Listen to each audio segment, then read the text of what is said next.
We haven't got a menu, we've got stew and ale.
Hey, you!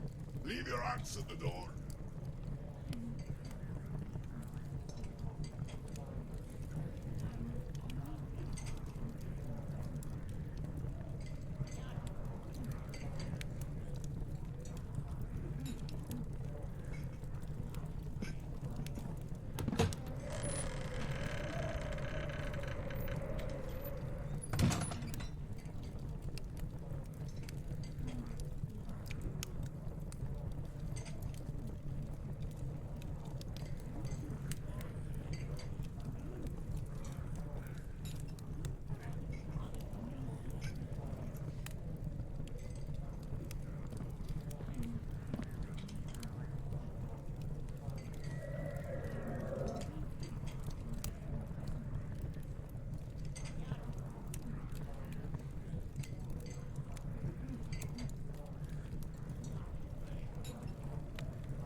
all good adventures.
dokie.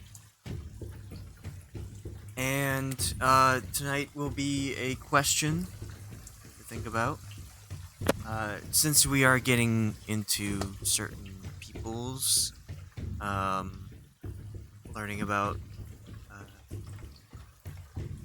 It won't roll. cultures, you have to change off your avatar thing. Well, no, it put me back as Ashe. And I've clicked the D20 like 3 times. It still shows you as flames on mine. Oh, I can't see it. It just says that I'm Ashe. Does it work now? Okay. There we go. So the question regarding people that you might be learning about in the future, interacting with, and all that fun stuff is, does your character have any biases for or against other races? Certain races, specifically. Are you asking if our characters have a little bit of racist tendencies? If there is a bias, your characters, not the players, have Okay. any kind of tendencies for or against certain races. I mean, there are races that people consider always to be evil, like goblins and orcs.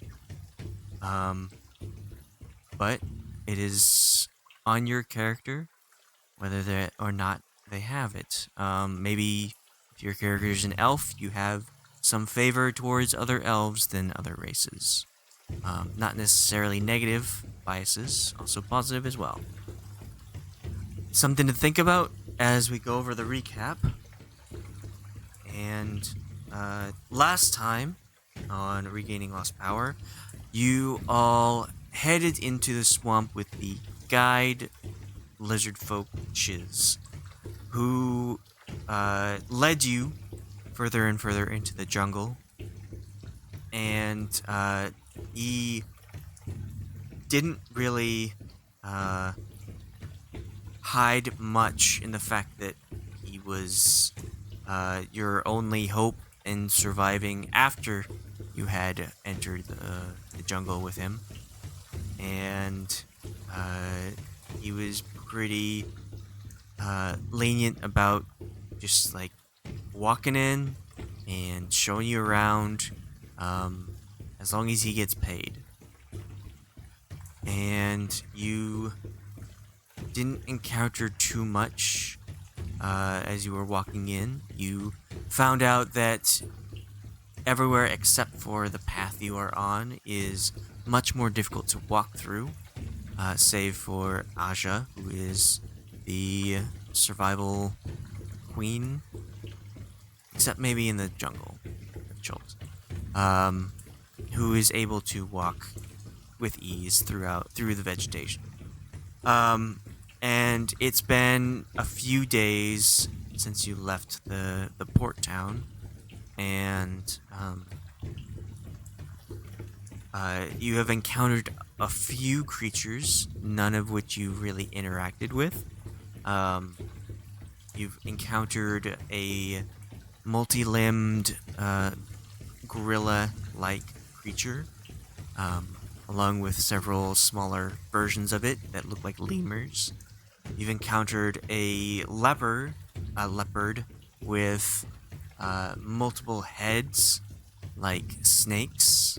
But that was another brief encounter as you all stayed hidden. And then, as you are walking, you found out that the rains in the jungle are quite harsh enough for you to have to stop and rest for at least the rest of the day, because the rains seem to wash much of the muddy ground out from under your feet. And so it's been a few days of traveling. You have far lost the path that you first started on, the path south of the town towards the peaks of flame and now are in more of a ruined area. There are a few pillars and walls still standing around you as you came across a ghostly figure that appeared in front of you and suddenly around you and moved to attack. But we will get to that shortly as we get to the question, starting with Cahoon. Does your character have any biases for or against certain races? I mean, the only thing really would be the hill or mountain giants that he's come into contact with. They tend to be just dicks. So just mainly them. Just doesn't really like them, or has a predisposition to not like them. All right. And Everyone Asha, else he's okay with. do you have any positive biases for a certain race? I guess Aja would, she would feel friendly, more comfortable around other elves. She is not used to being around, the people of this area, like how they're more animalistic in appearance to her, and she's not used to seeing, like, in her mind, sentient lizards. Not necessarily that she's against them, but she's just unfamiliar and confused, and like, how did this happen? How did these guys come to be? Like, have lizards just always been able to talk, and I just had no idea? Like, that's kind of what's going on. Well, this might be your first encounter with a lizard folk, so it might set your bias in a certain direction. Yeah. Ashe. I would say Ashe doesn't really have any specific biases against other races. It would be more like classes, I would say. So, like, she just kind of is innately wary of maybe like warlocks, for example, because of how they like choose to acquire magic, I guess you could say. Well, I guess since you bring that up, does Sarah's acquisition of magic bother Ashe? Not really. It's not like an all warlocks thing. It's more of just like a, she doesn't really I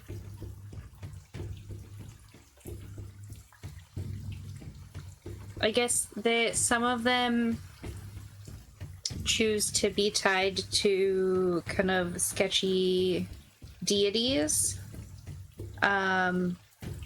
And so she doesn't really have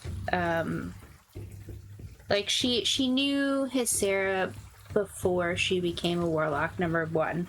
And number two, like, didn't she choose like the same deity that Ashe has?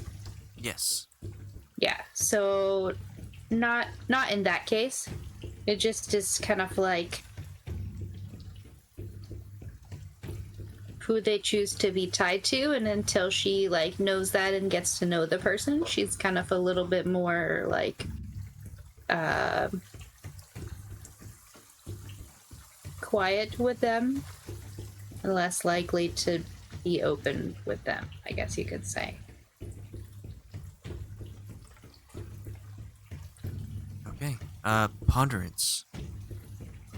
Yeah, I think Ponderance has an innate respect for any species that is somewhat psionic, and while maybe doesn't like disrespect or look down on species that aren't, is less excited or maybe a little less likely to give the benefit of the doubt to non-psionic species. Just obviously a large class, but yeah, that's all I got. All right, Loki. Well, I already expressed that I have a special fondness for halflings. So, I mean, they're just, I just think they're cute as bugs, and I just love them to death. So, yeah, I just, what can I say? I love halflings. Elves, half-elves, gnomes, dwarves, dragonborn, tieflings, other humans like myself. I mean, I see it just as, we're all people. But goblins, yeah, okay, yeah, I got a thing. I don't trust a goblin as far as I can throw them, and I don't trust them nearly that far because I can throw a goblin quite a ways, and I have. In the annual goblin chucking contest. So yeah, I'm not ashamed to admit that. I'm pretty much going to be aggressively against goblins. We have Goblin Slayer in the party here. And Sheila. Well, Sheila pretty much just accepts anybody that isn't overtly trying to kill her at the. But she particularly likes anyone in the musical or performing nature. If they are a musician or a performer of any kind, she tends to, I think, she gives a little more benefit of the doubt. But she pretty much just lets people, tell her who they are before she makes any.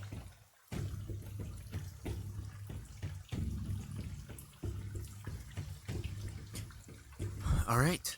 Well, now that we all have looked deep within inside our characters and discovered maybe a little bit bias one way or the other, I will say that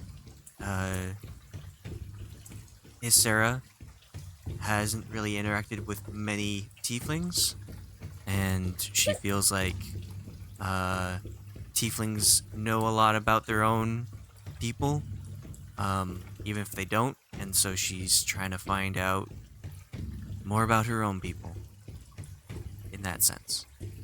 But we shall get back to the danger at hand.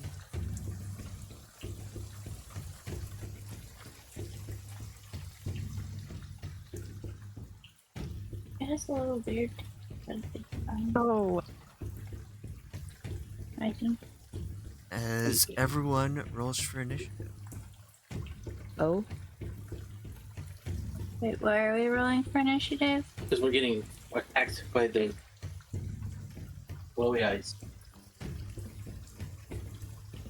Ambushed. I only vaguely remember this.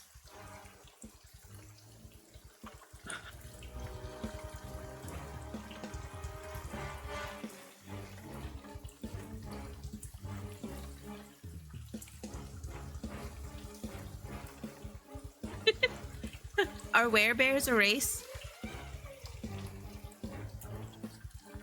Uh, I mean, yeah. some would consider it a curse, some would consider it a blessing, but anyone can be a lycanthrope. I guess Aja would be distrustful of lycanthropes. Would see them as evil in nature. Specifically werebears. Why specifically werebears? Because they're bears. Reasons? I know, but why? She's got some Because PTSD. it essentially means that bears can walk around in disguise looking like a humanoid. And then, Why bam, did you give bear. us that as a bias? You definitely got a bias against bear. Should have She doesn't like said. bears. Doesn't like bears. Well, yeah, but you just had a chance to tell us all about how you don't like bears. I'm writing it. I'm writing it down. She's constantly bringing up, like, you just really can't trust bears, you know. Well, you have to go in the woods and you have to yell, "Hey, bear." You have to tell me if you're a bear. Yeah, exactly. It's the law. the law. Bear hates bears. General. I told you the speeding ticket story, yeah? No. Okay. The one time I did jury duty. Got a speeding ticket. Did a bear involve? No, Yeah, people were like, one of the lawyers I guess asked like, what are your opinions on police or something, and like someone started saying that like them hiding in the bushes is entrapment, and I just wanted to kill myself because of how stupid all the arguments were from these people. Can that be something you can write off from jury duty? You hate stupidity? Not really. I mean,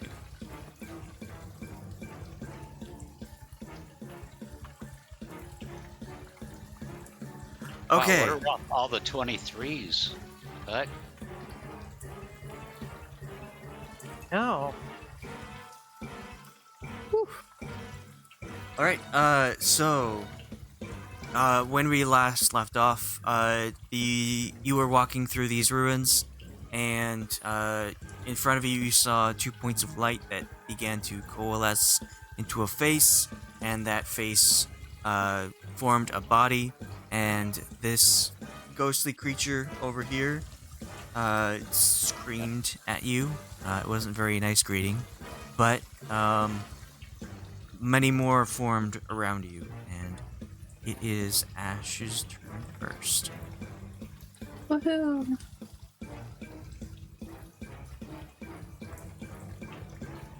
I think like Amanda could give less of a fuck about some RP events, but like, God help us if she doesn't get top in the initiative list. What? I just hate when I get last because I feel like it happens all the time. I feel like if you have a choice, you always do that the +5 to initiative, whatever that feat is. I do because I like having a better one. Which one did I see first? Probably The this one- one that's closest. Yes. Okay. I would.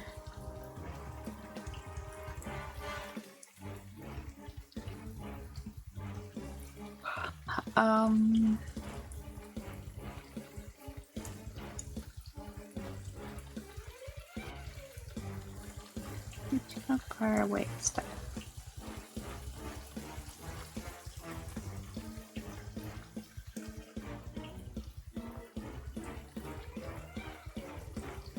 That was a nice roll, Sheila. Did get an.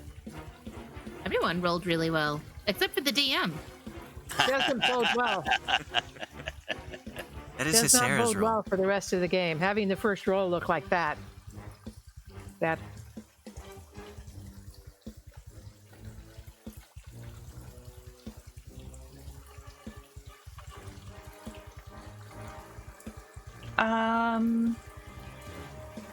Actually, I'm gonna cast Guiding Bolt on it.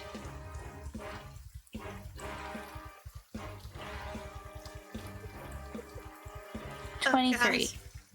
That hits.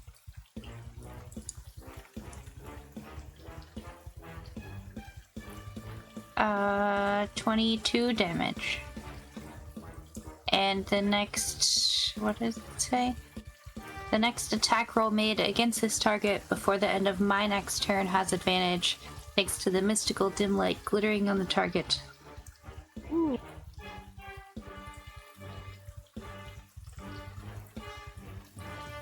Do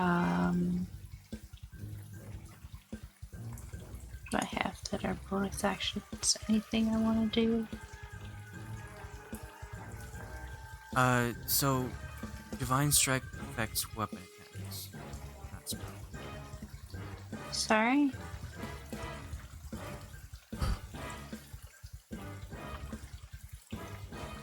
When you hit a creature with a Oh, weapon, I don't know why it rolled that.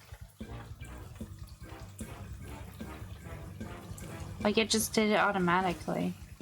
yeah, you have it highlighted on your damage modifier. Hmm. Okay, so that's just 17 then.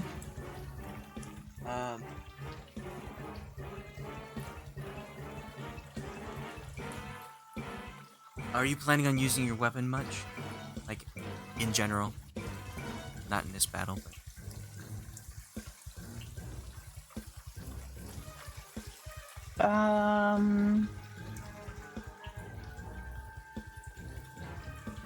I don't know.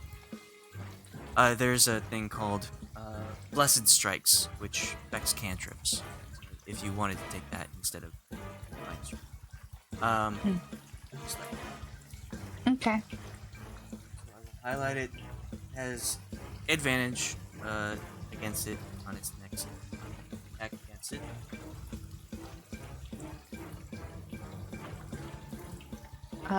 And then I think that's all I'm gonna do.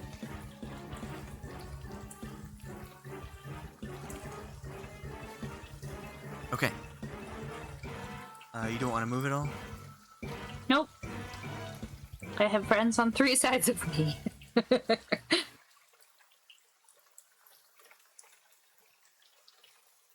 This one is going to rush forward and come at Loki.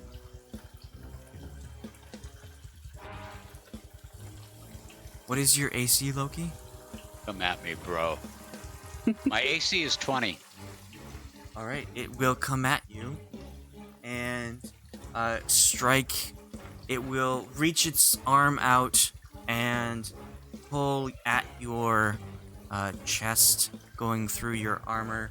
You take 16 necrotic damage, and I want you to make a con saving throw.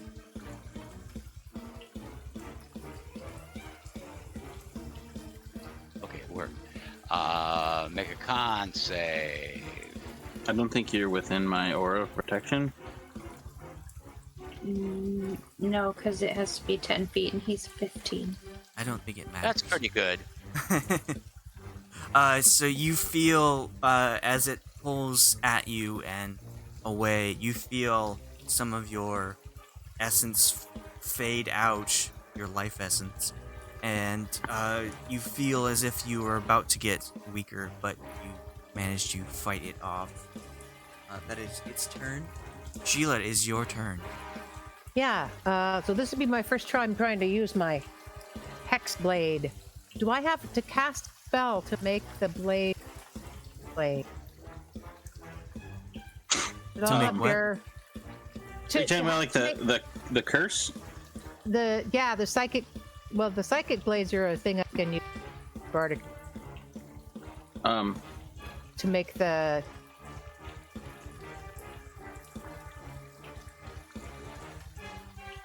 Well, with spell. I'm pretty sure the Hexblade's curse is a bonus action. Are you trying to swipe with your sword? Yeah, I was gonna use my sword, but I want to make sure I could use the Hexblade stuff with it. That means. So you can Hexblade curse, which you curse a specific person, and you get a damage bonus towards that person. How about the psychic blade? Psychic Blade is you use a charge of Bardic Inspiration to deal 2d6 additional damage once And per at 10th round. level, it's 5d. Oh yes, that's 5d6. Well, that's what I'm gonna do. Go up to this guy here. Attack. I think I get. Then I'll use my. Yeah, I'll use my bardic inspiration. Well, I rapier. So roll that a hit. Oops. It would be in your attacks with your spells. Oh, it is in my. No, on the first page.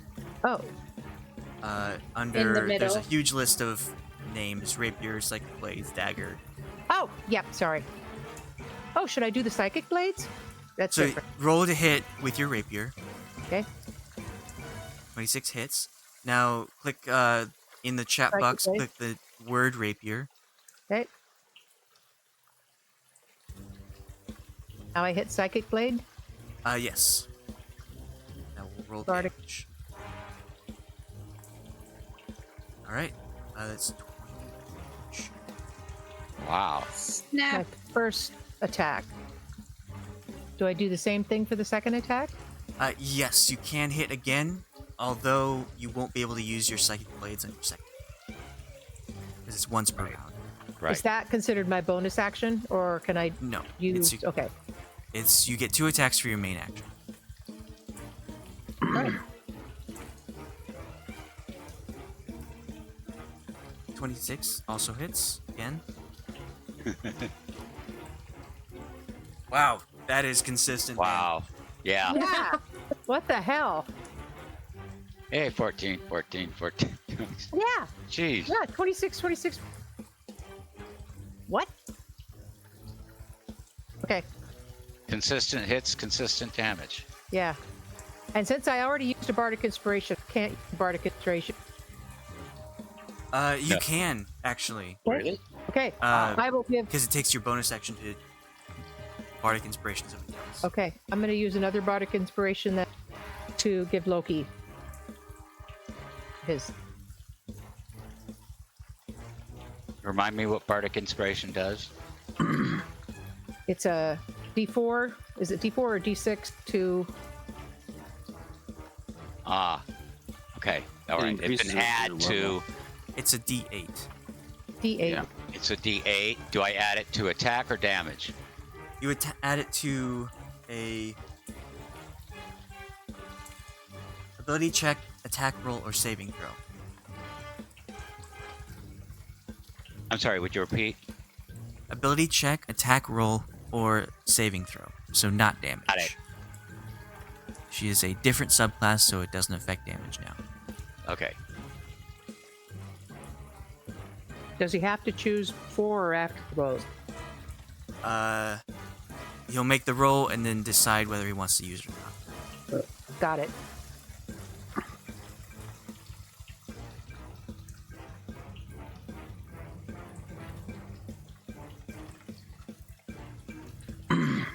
So your turn, Sheila, I think. Would you like to No. move anymore? Oh no, I'm good where I'm. Okay. I did my bonus. Loki. Okay, this guy in front of me, how's he look? I guess it doesn't really matter. I'm going to hit him with my stick.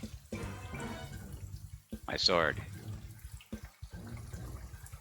Oh, but first, I'm going to invoke Giant's Might right now.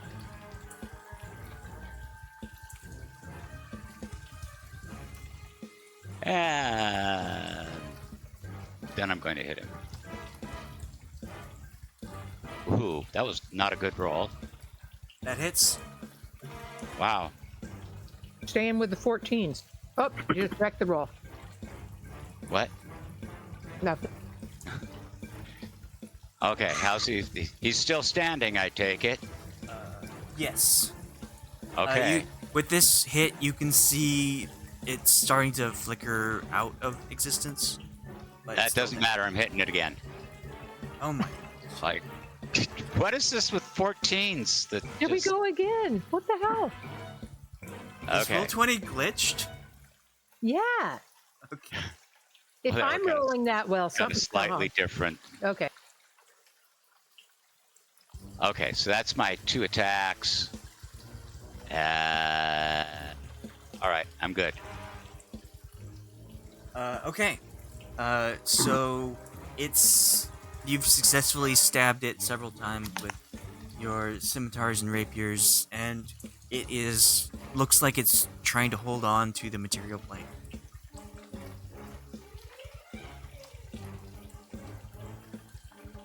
Oh, but wait, there's another one. But wait, there's more. As this one comes around and attempts to strike at it manages to do so. It reaches past your armor into your very life itself. You take 27 necrotic damage, and I want you to make a con save. Oh! That was for me. Yes. Okay. Oh, That's nice. You feel your life force being pulled out and yourself getting weaker, but manage to push past the weakness that it seems to want to inflict upon. Do I recognize what it was trying to do? I will say you can roll a religion or a history check. I would argue the better question is if he recognizes what these are. Some kind of undead? Nope. I mean, it could. These things do look like they're undead, but it could be just any kind of undead. I mean, it could be a vampire for all you know. Never seen a vampire before. These could be vampires. Get the stakes. Ponderance. Okay. I'm gonna use my arms. And that would be a dexterity save on the 2 that are within 10 feet.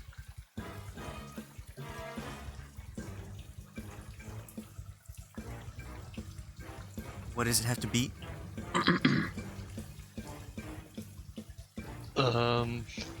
Definitely not 0. When did that get reset? Hold on.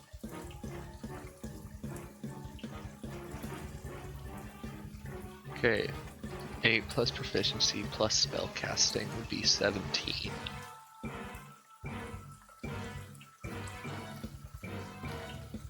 Okay. You roll for damage then, right? Yes.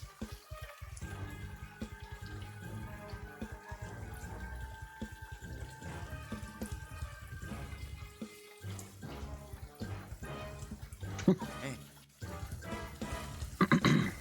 Since that was such an interesting display of psychic strength, I want you to describe how the one directly south of you dies. Yeah. So I think like Ponderance folds his arms and the 2 explode out, and I'm gonna say they just like stretchy arm forward, swiping it bottom to top, and it just dissipates into like gray black dust in the air. Right, sweet. You successfully felled a bow. Right on. So that is someone between me and that other enemy. Is that going to be a problem if I attack with reach? Nope. You can attack your allies. Great. I am going to start with one punch using the momentum from... Wait, was that the right one? Using the momentum from dissipating that first one. Oh. ooh. My God, these rolls so well. Alright. Make a wish. I think roll 20 is broken. No. At least this time it's broken in our favor. Yeah. Yeah. Instead of like the 5 5 consecutive nat ones. Whiz.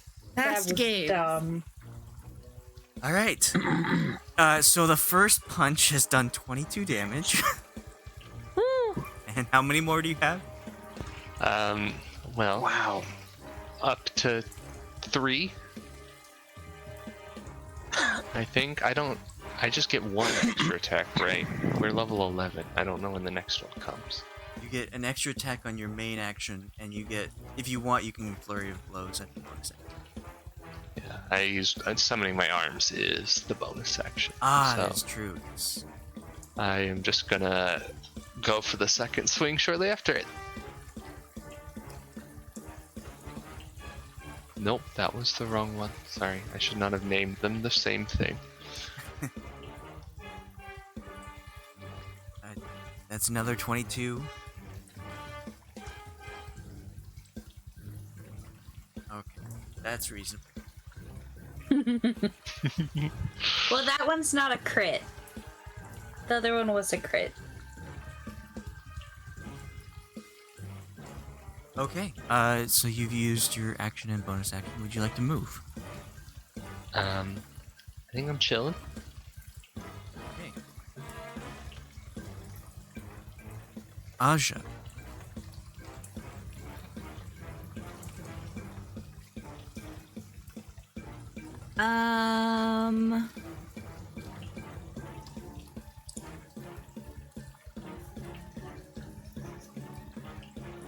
Far away. Reasonable. I'm going to target this guy. The one with the yellow dot. I'm gonna do bonus action planar warrior. You have advantage on this attack. Cool. So then all damage dealt by my attack becomes force damage, and the creature takes an extra 1d8 force damage from the attack.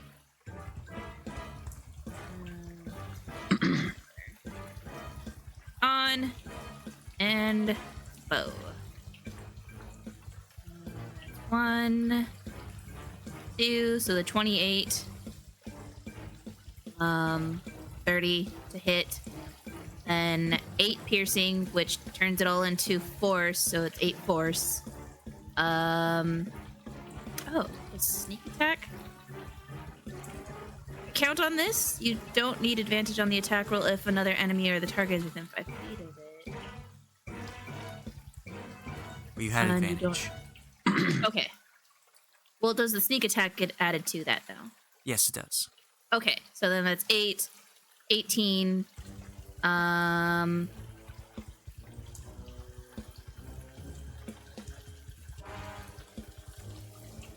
not doing the extra. I believe the extra is only for the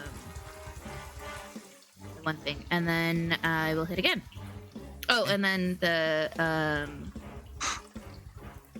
1d8 force damage. Didn't it already roll it? Did it? Yeah, the 10 Oh, is... yes, it did. Yes, the 10's including it. Okay, and then another attack. And I don't think this one has. That essentially burned up that. Correct. Yeah, I don't have the planar warrior on anymore. But here's the next attack. Do I still have advantage?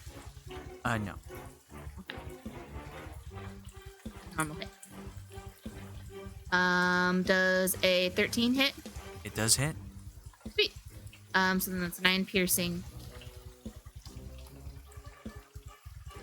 And that's it. No movement? Nope. I think I'm happy staying in the group. Healers. Cahoon. Well, I think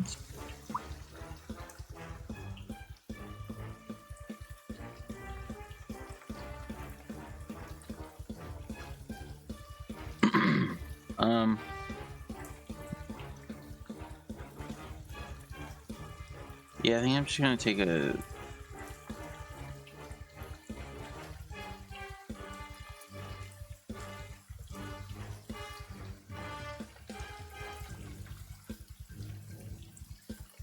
Yeah. I'm just gonna swing at the one right in front of me. For right now. With the with the sensor. My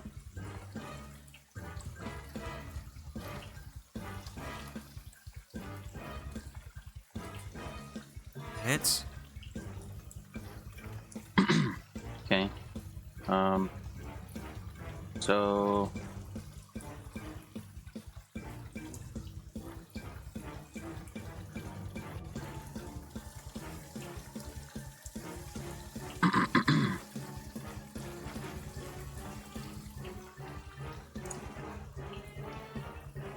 yeah. So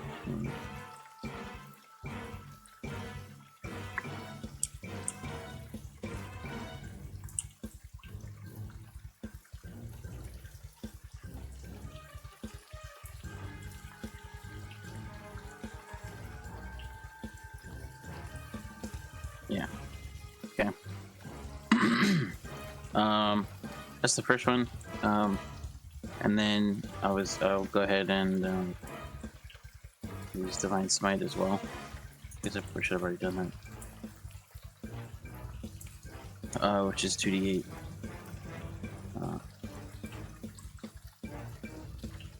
7 more radiant damage. And then I will swing again. My extra attack.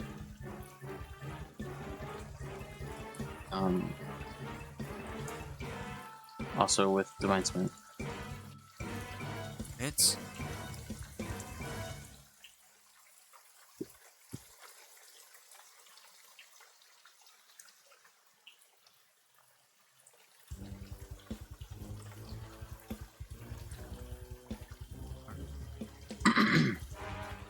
All right. Tell me how you destroy this creature in front of you.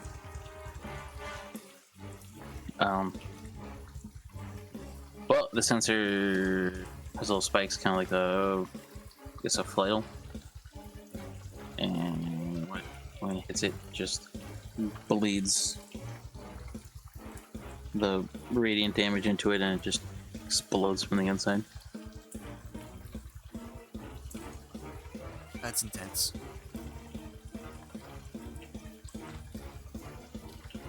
We are not in a tent. We're in the rain. Ouch. Everyone roll a d4. There we go.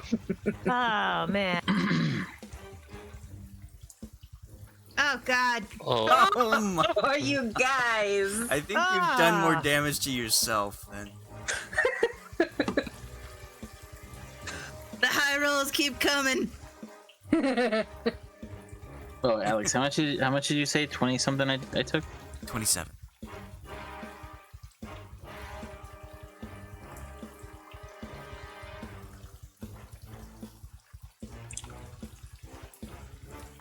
All right. Bonus action or movement? I think so. That's what I was trying to figure out if I wanted to do. It's I think the only 2 bonus actions I have are these 2. That's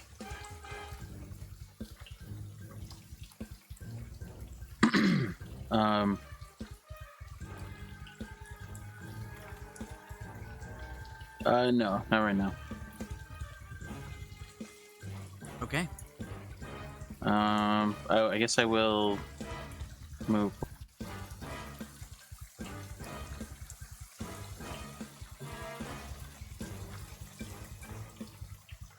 And now it's the very oddly 6543 group. Yeah. This one will float up to its attacker, Aja, and strike her. I want you to make a con saving throw as this creature reaches through your armor, pulls out 23 necrotic. I'm gonna reflect that damage. Or rebuke the violent. I don't think I can take it and rebuke it now.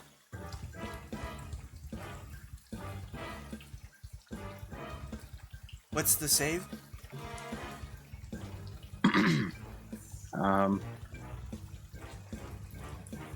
8, 4, 4, so 16.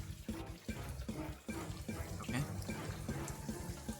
And Aja, I would like you to make a con saving throw. I'm in within 10 feet of Cthulhu, so I get that +4, yeah?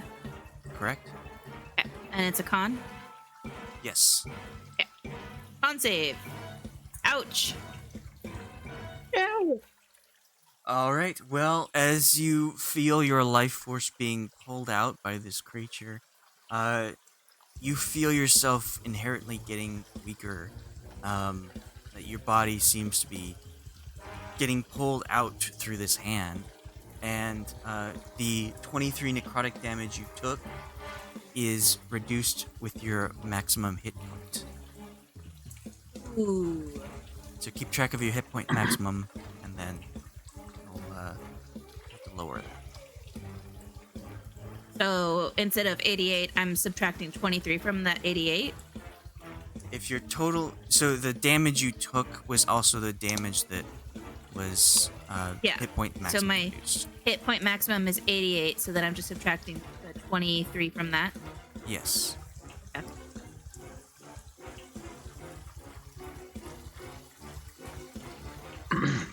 I would probably replace your previous maximum in like parentheses or something. That's what I did.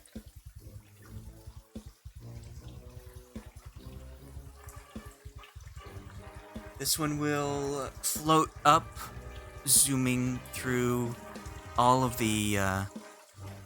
It seems to pass right through the walls that are still standing with the ruins, and get up to Aja, attempting to do the same, stealing that life force, but you feel as if you're able to dodge out of the way, not getting that hand.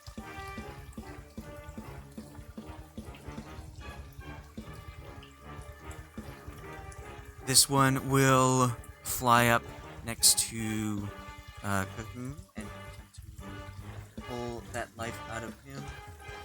But you manage to move out of the way just in time as it reaches App.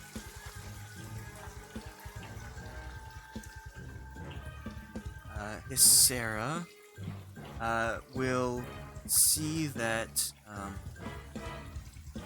Aja has been pulled out.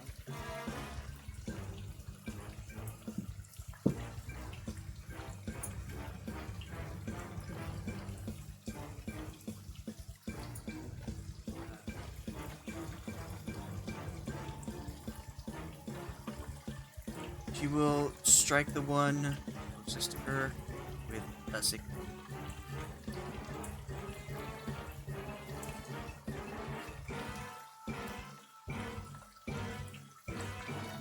But it manages to miss, just getting out of the way of the light from the sky. We're back up to Ashe. Yay. Okay. Ashe is going to cast Cure Wounds on Cahoon because I think he got hit twice, right? Just once. Just once. And we're gonna. My god, I have so many spell slots. Okay, so we're gonna do this. Hello? There it goes. 18, and then plus 2 plus spells level plus another 5, so 23 healing. 18 plus 5. Yes.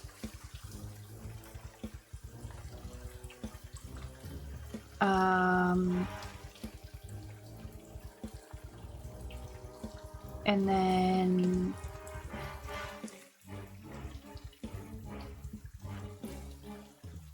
okay.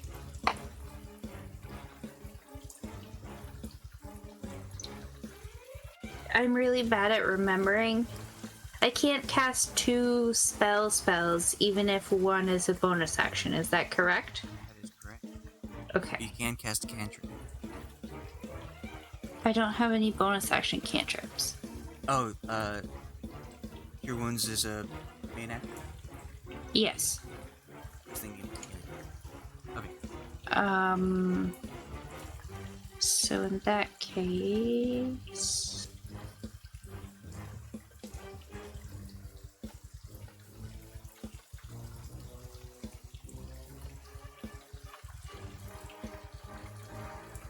that was an action. It's an action.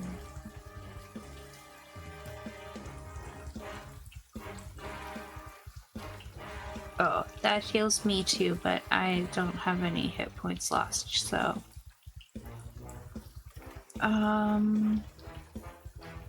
That's a weapon thing. What does this do?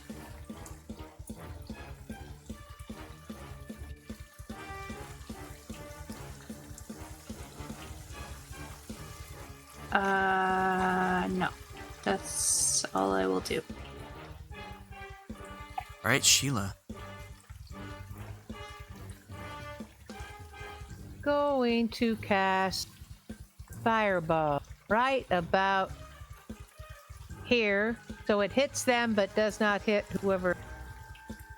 Did you say Fireball? Yeah. Fireball has a 20 radius.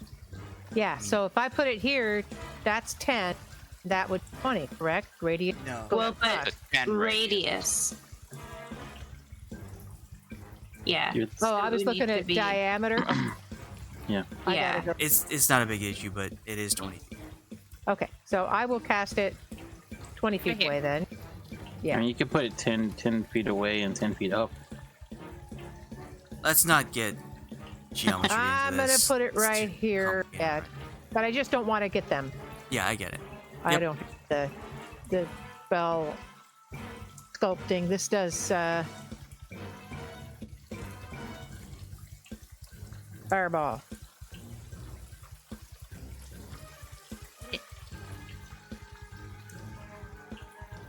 Gee, my knees.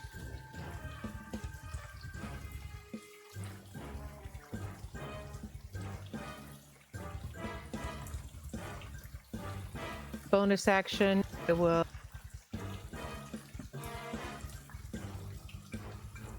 Who's this person right here?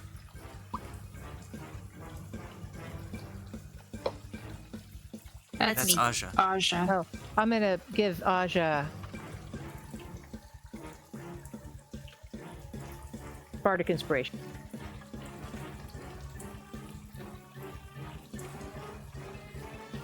Alright, well, this one here, directly in front of Aja, is completely incinerated by the fire.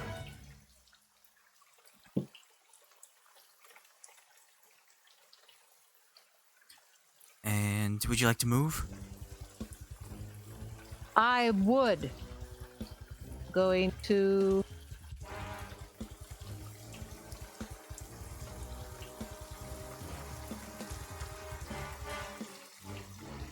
Where'd you go? Yeah, exactly.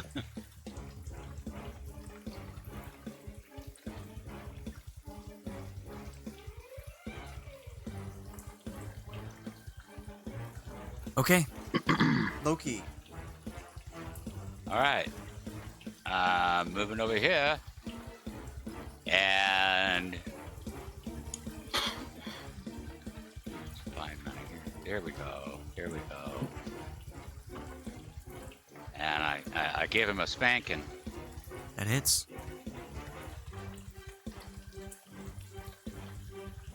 And I'll give him a spanking again. That also hits. And I'll use my Yay. bonus action for one more time. Ooh. And I still have a bardic inspiration that I can use to make this hit. Oh, I didn't need it. It'll hit again, right? Correct. Nope, that one misses. Alright, slice and dice up this ghost creature.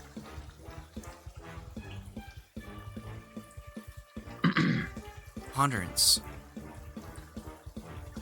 Okie dokie. I'm gonna move up towards this one. Try and take care of it. I'm gonna hit it up to 4 times. Let's go. The whole gauntlet. Yep. Great. 1. 2. Just go ahead and stop me when he's begging for mercy.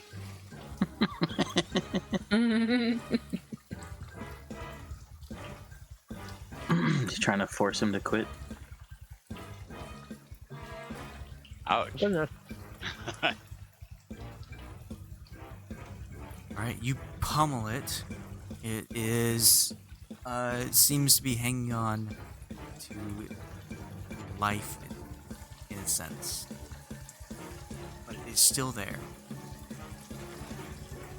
That's sad.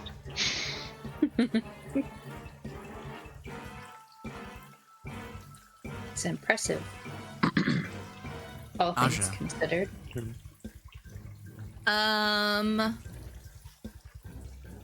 Aja's going to, I guess, do the same thing of bonus action.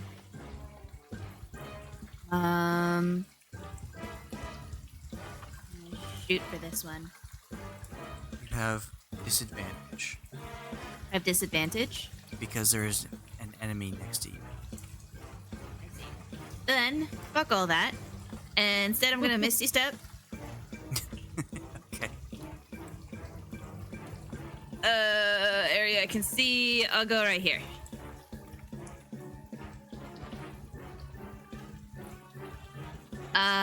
And then I will.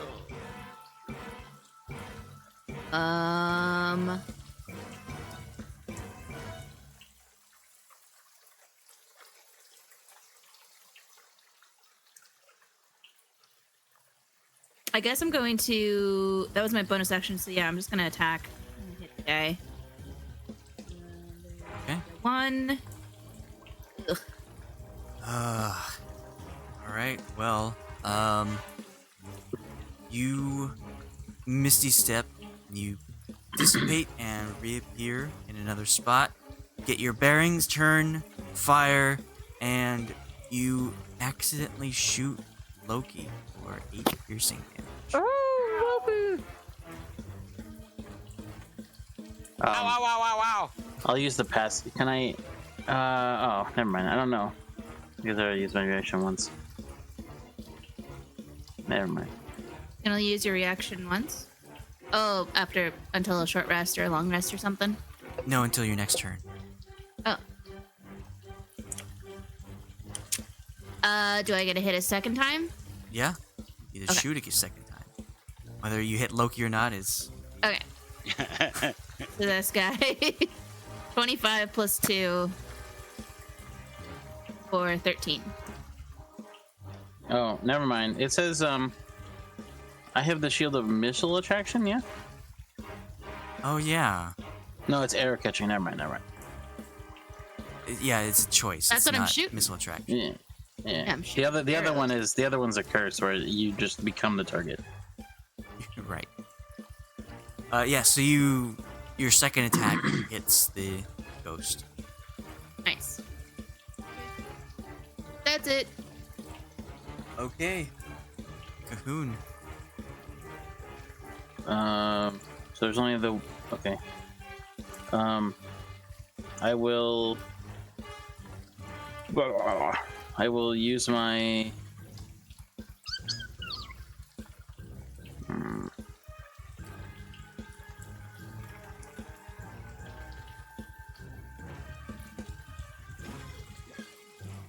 Sorry, I'm looking. This. What's that? Okay. I'm gonna use my I'll just make a basic attack. To the one right in front of me. Okay. Hits. Um,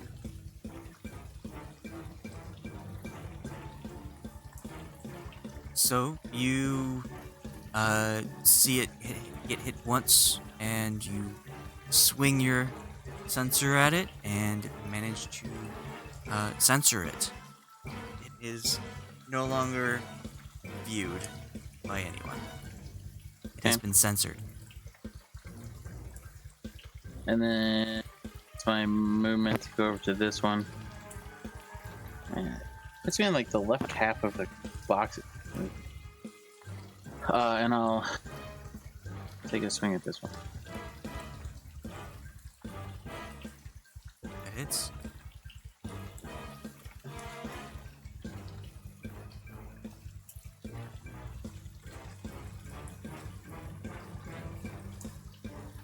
All right. Anything else?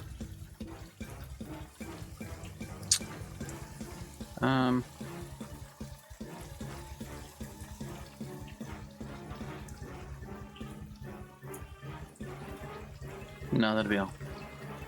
Okay. Since you have replaced its original target, it will attack you. But unfortunately, it pulls in and reaches out, but you manage to dodge out of the way. It is Sarah's turn. And now that she is a bit further away from she will follow Ashe's actions.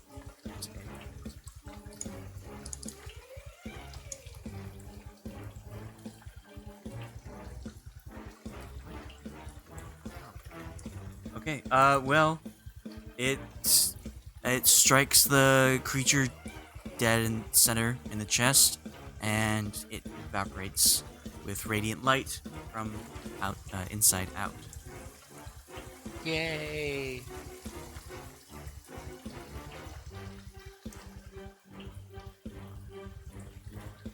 Ah, And that is combat. Spooky. Wes, I don't feel good. Does anybody else need some help? I need health, but also maybe like I don't know. short Cure. rest? I need a. Can I determine like how permanent my loss of hit points is?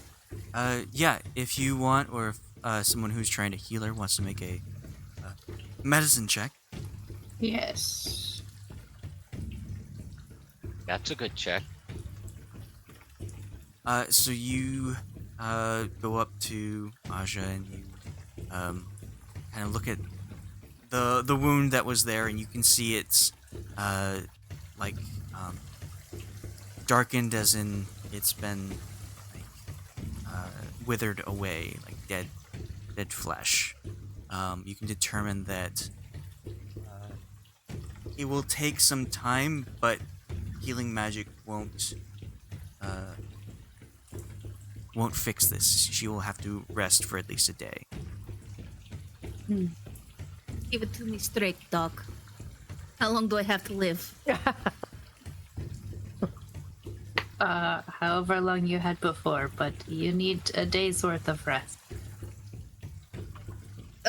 Resting. We just did that.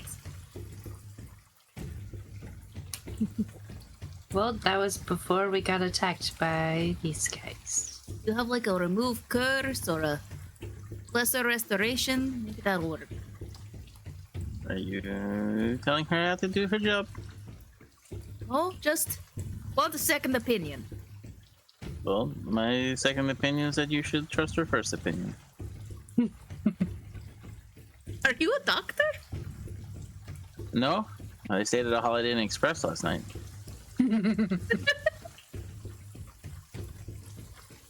No. We're in a rainy forest. Jungle. Whoa, is that? Loki, Right. didn't you also take a hit?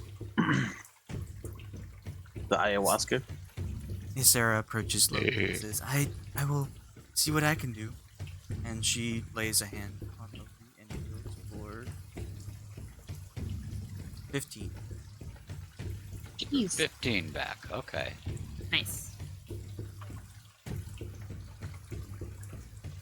I have been Oh, watching Ashe for some time now, and I think I'm getting the hang of helping others.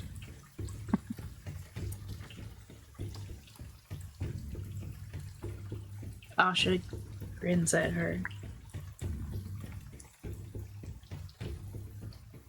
Any idea where our guide went? I'll have you all roll perception checks.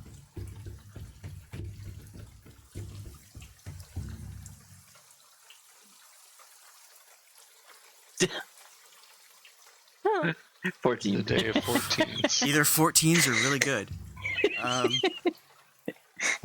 So, as you are all looking around after these ghostly figures have disappeared, you can't. You see that the ground is littered with dead bodies of long past, bones. There's a few that are decaying flesh. You see a couple that are a little bit more fresh. Possibly some creature has wandered in here to find these ghosts and was succumb to them. But Sheila and Ashe, you're the only ones who see one of these bodies is not dead, but looks very much like Chiz, the lizard folk. Oh no. Look, Alright. you loot those other bodies, you guys. See what they got on them. No. Maybe we could pay our guide. You could, like, make sure they're all dead. Thun's going through the bodies, double tapping, and then Aja's gonna follow up right behind, looting the bodies, looking for anything, any kind of useful thing. Upon closer inspection, the live creature, our guide. Yeah, so you approach the creature that looks like Jizz, and when you kind of like get close enough to look at his face, you see that his eyes turn to look at you, and he sits up, and you feel like when the whole thing went down, the distraction of the ghosts, you just lost sight of him, and he blended in really well with these other dead bodies. And He did say he's not a fighter. Wonder if he's like one of those goats. Just like gets paralyzed, or if you. legs lock up, falls over. He's a possum. He will stand up out of the mud, not even brushing himself off. Just leave it on there. He says, "That was really good work. I believe that you are all very good at what you do. See. As I am. I can't help with the fight. I'm only here to tell you where to go. Should we be off? Everyone okay? Let's go." He starts walking. Can I really quickly loot the bodies? Yeah. Yeah, so roll investigation. This will happen while Jiz Oh, having God. this very brief. So you loot the bodies, you find some, like, well-worn,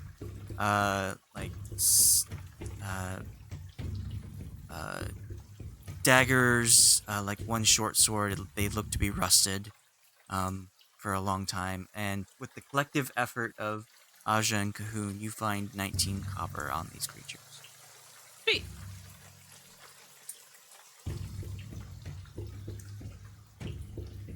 Well, Mr. Chiz, you're welcome for keeping you from getting killed. If we had done the same you had, you'd probably be still laying it. If you say so. I mean, you couldn't even find me when I was gone. You had to look amongst the others to see if I was still there. I'm just saying, we kind of saved your bacon out. I do believe. He did say thank you. Did he? Oh, that's good. Can I determine if the short sword is usable?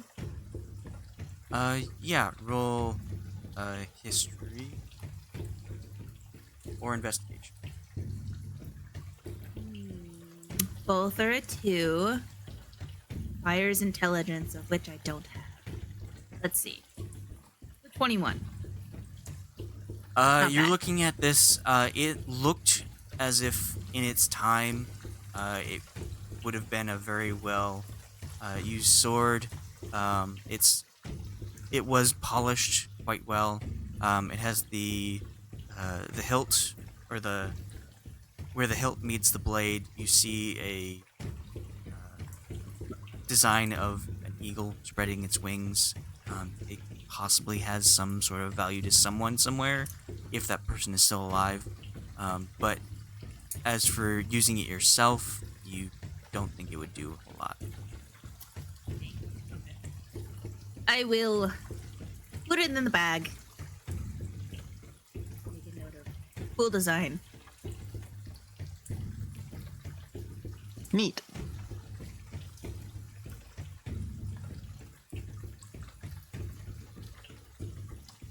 Rusted Okay. eagle sword. Short sword. There you go.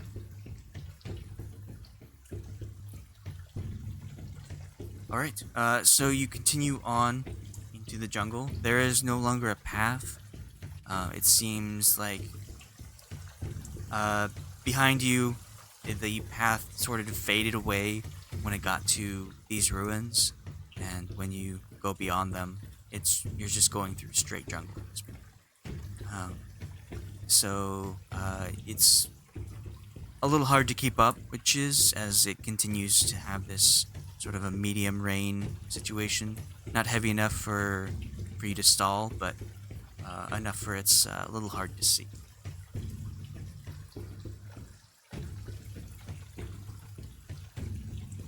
And you continue on. I do want everyone who would like to look out for it. Roll survival checks.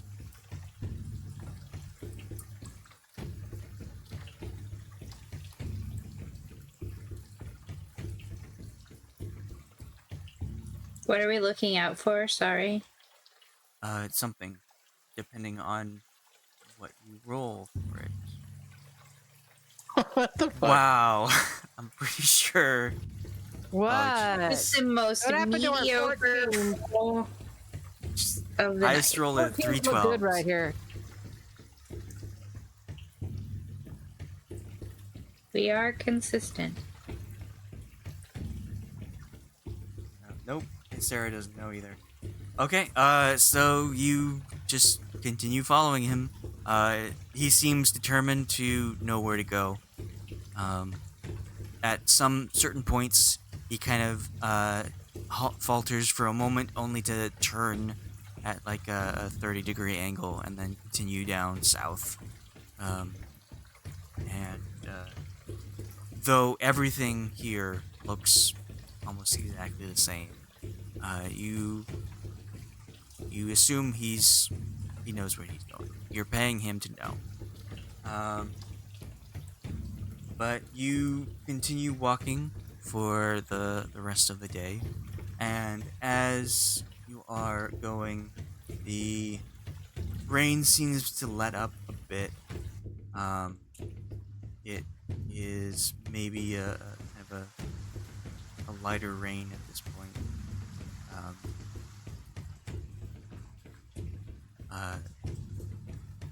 And you get to a point, since there's no path to like get off of, Chiz just announced, all right, well, it's getting darker. Let's set camp for tonight. I think we'll get to, the Yuan-Ti encampments tomorrow, so be ready for that. I know you can handle yourselves, but, I know you magic wielders are kind of specific about what you can, shoot from your fingertips. So, get rested, and we'll be able to finish this journey tomorrow. All right.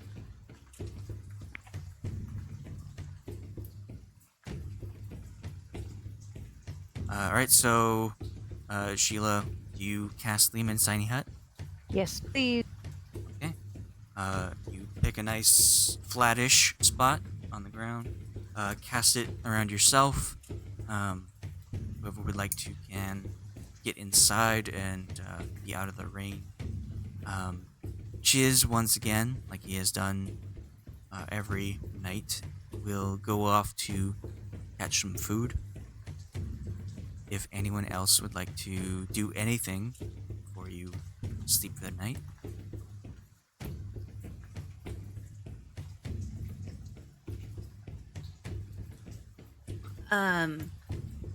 Aja wants to ask the party. All right, so it sounds like we're really close to the cult people, the cult Yuan-Ti. But he did say that they were potentially hostile, if I understand. I think we should discuss as a group how exactly we want to approach this. Like, are we just going to walk through the front door, so to speak, try and negotiate? Do we want to stealth?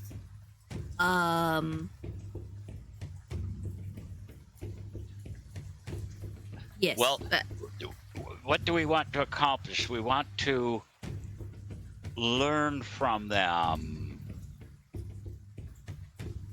something about. Well, we're looking for the artifact, We're right? looking for the artifact, right? And we want to know if they have any information, essentially. So how could we get them to us? What could you bribe this or gift or that might make them look at us more favorably? Probably more sacrifices. I mean, that's if we want to talk to them. I think there is a potential of attempting to do some stealth, or if we want to split the group, have one party that stealths to try and uncover secrets. The other party is more on the front lines, trying to negotiate and communicate. I don't think that negotiating might do anything. I mean, Chess has already said it doesn't matter. We don't look like them. Could Oh. we look like them? Can the people that look like them also talk like them?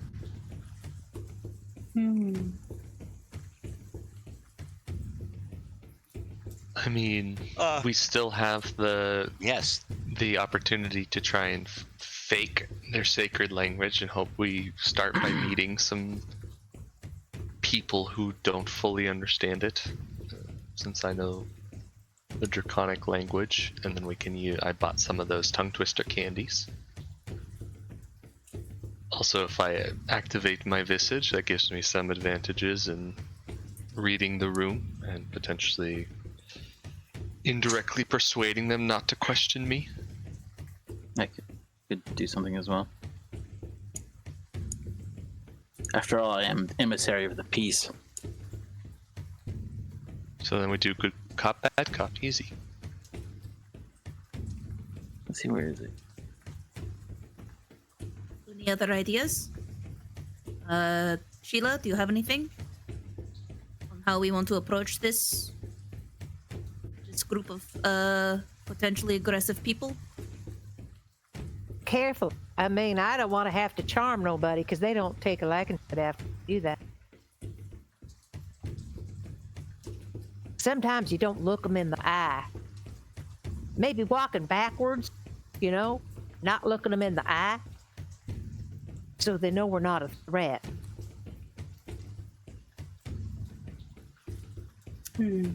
Are you opposed to charming? If it sounds like several of the group members have manipulation kind of tactics. I can do it, and I can do it, but just be aware they may not take kindly to it. I'm trying to see if I can. Yeah, I can do.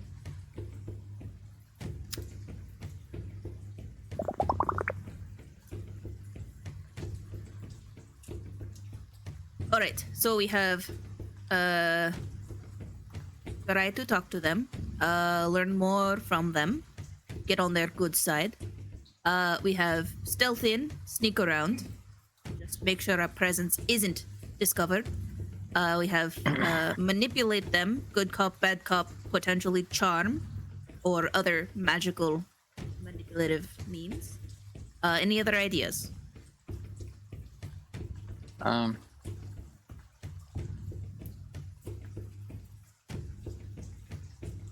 Well, I mean, we don't really know how much of the mountain we are trying to find, yeah?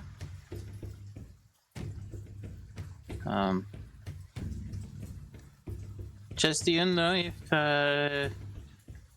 they are isolated to just this one place or if they span the entire base of the mountain?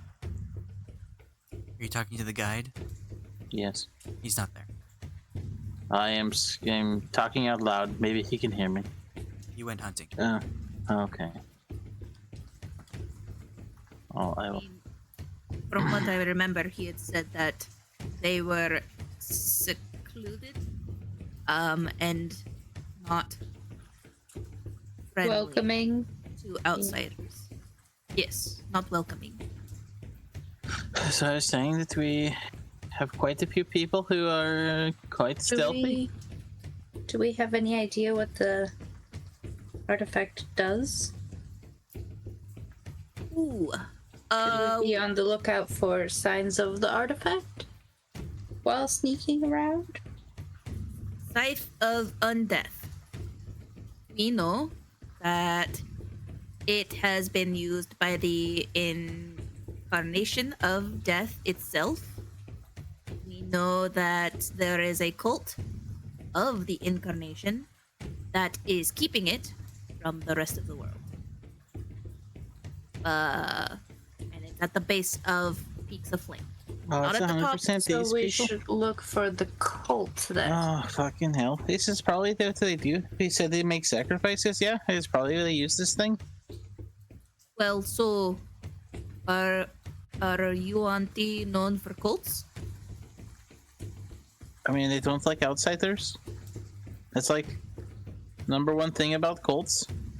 Like, that's a good point. Honestly, does anyone? So maybe we do want to do like a split the party, so to speak. Of we have the part of the group talking to these potential cult people, and manipulating, negotiating, what have you, talking, using words, and then another part, stealthing. I don't really get the feeling they would want to talk to us. Yeah, that's especially if they're like the cult of the incarnation of death people. And we want to steal their artifact. There was a sixth option of trying Sixth? to kidnap. Yes. Fuck it. Let's just plan for the whole alphabet. No, I'm only doing 1 through 6. Like, look, I just want to make sure everybody's ideas are heard. But there was, I believe, last time we talked about this, last few nights ago, somebody had talked about potentially kidnapping one of them and then getting them by themselves and, like, talking to them, interrogating them.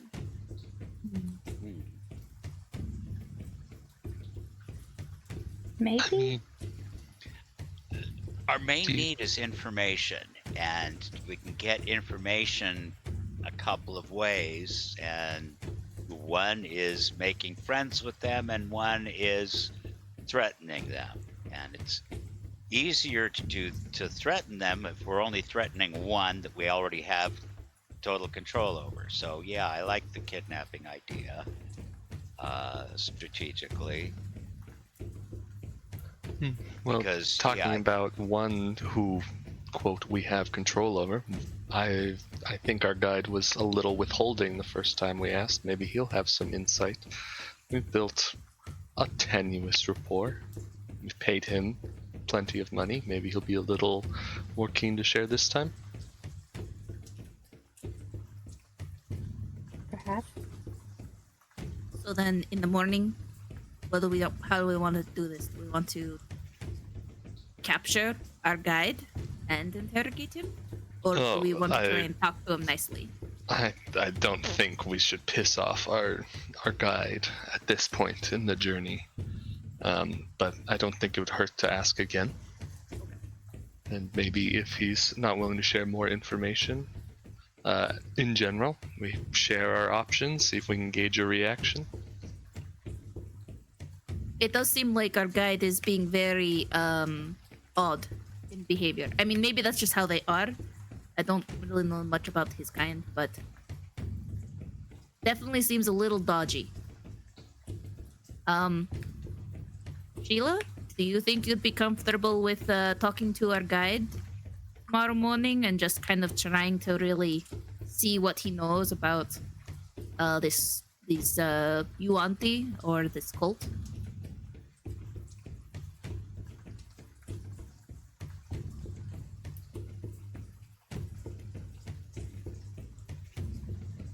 Sheila?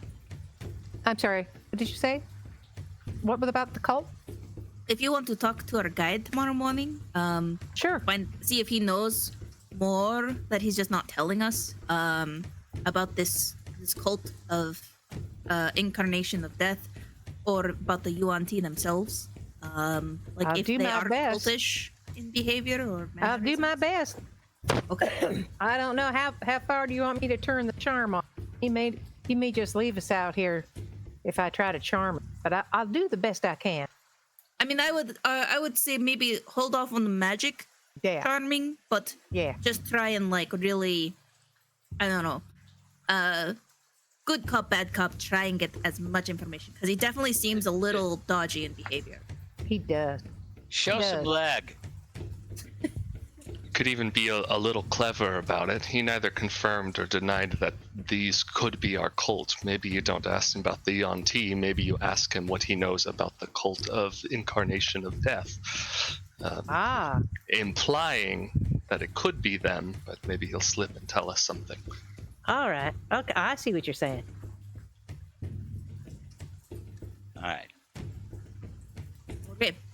Of everything that we've discussed, I do like the try to kidnap one of them rather than just walk into their camp or try to just stealth into their camp, and because that involves all of them. I'd like to see what would happen if we could kidnap one of them. I think that's smart. What are we gonna do? We're just gonna tell them we just borrowed him? I mean, they're all gonna be mad. Maybe that's why we don't let him go until we leave. I see. Maybe take one they don't like. See if we can find somebody that's sort of. I think we'll just be taking whoever we can find by themselves. Well, if he looks If we real can sad even and find alone, someone by themselves. he looked lonely, you know. All right. So everyone sounds good with the plan? Tomorrow, I got the plan. Sheila will interrogate our guide a little more. Ponderance, if you want to also maybe be on, just go with Sheila, just more power in numbers, you know?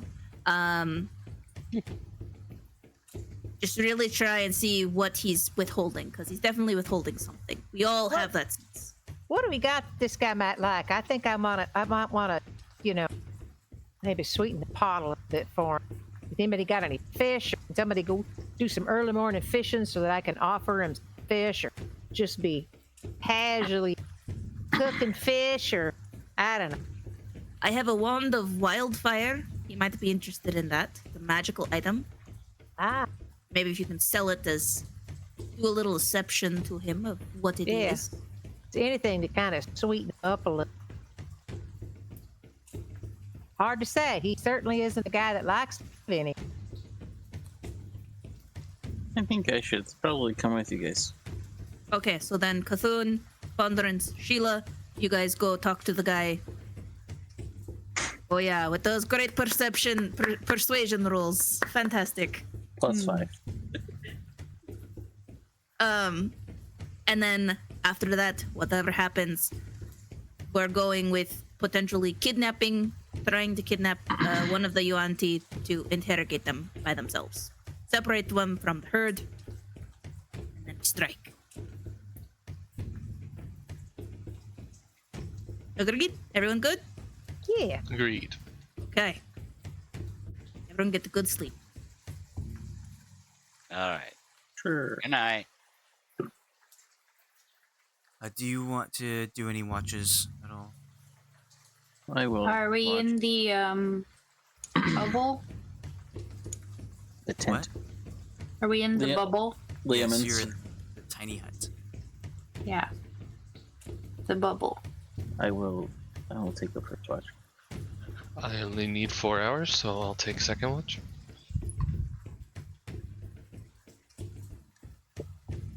Okay. So as it gets a bit darker, I'll have Cahoon roll perception.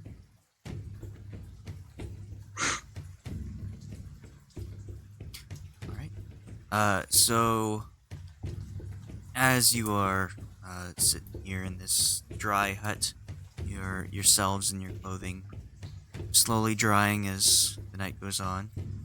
A couple hours go by, and you don't see a lot through the rain. You do hear the sound of some of the ferns rustling, getting closer, and you kind of be wary and maybe reach for your weapon or maybe a shield. As you see Chiz coming from out of the ferns, up a tree, into his usual spot of just lounging on a branch, keeping an eye on the surrounding area. With that roll, you see that he has caught something.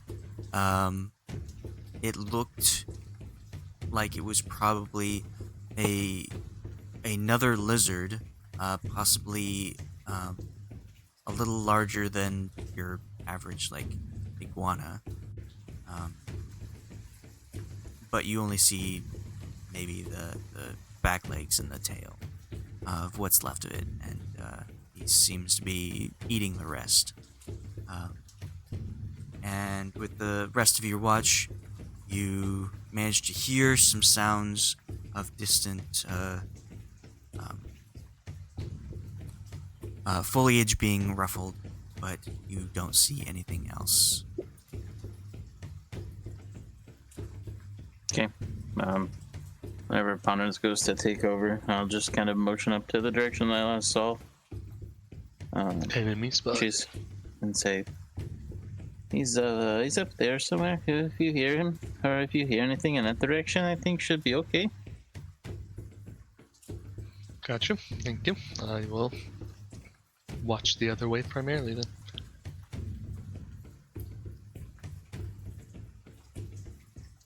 All right, Cahoon, you settle in for your rest, and Ponderance, I'll have you roll perception.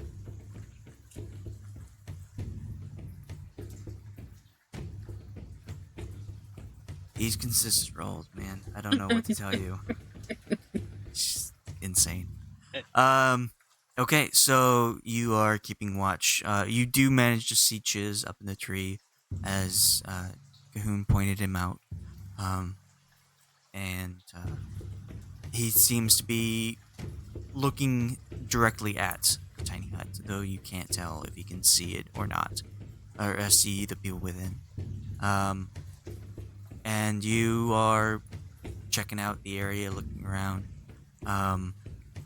You don't see anything, but you do hear and feel something as something is shaking the ground all around you.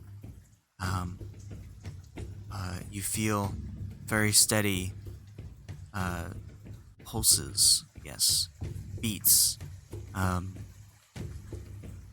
Every second or two, you feel another pulse, as if something large is moving in the distance. You feel it get closer. You start to hear the sound of footprints in thick mud, as something heavy pushes down into it. And I look up at Chiz, see if he's alert, mind link, ask him what's happening.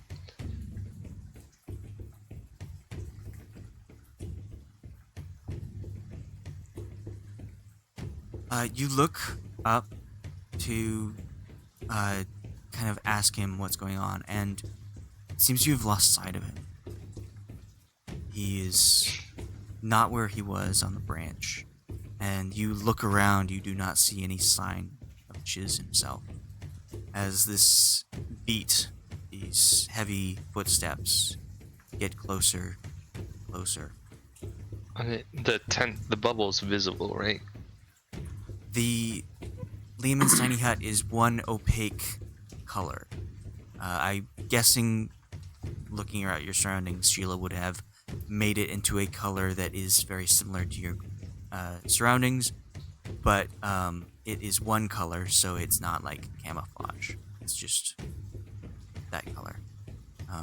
So the bubble itself is seen. I don't know if So you. I'm imagining we didn't pick a spot that was like well concealed, like depressed and under foliage, and the green would blend in. We're just like a big green bubble. Sheila, let's do a retroactive survival roll.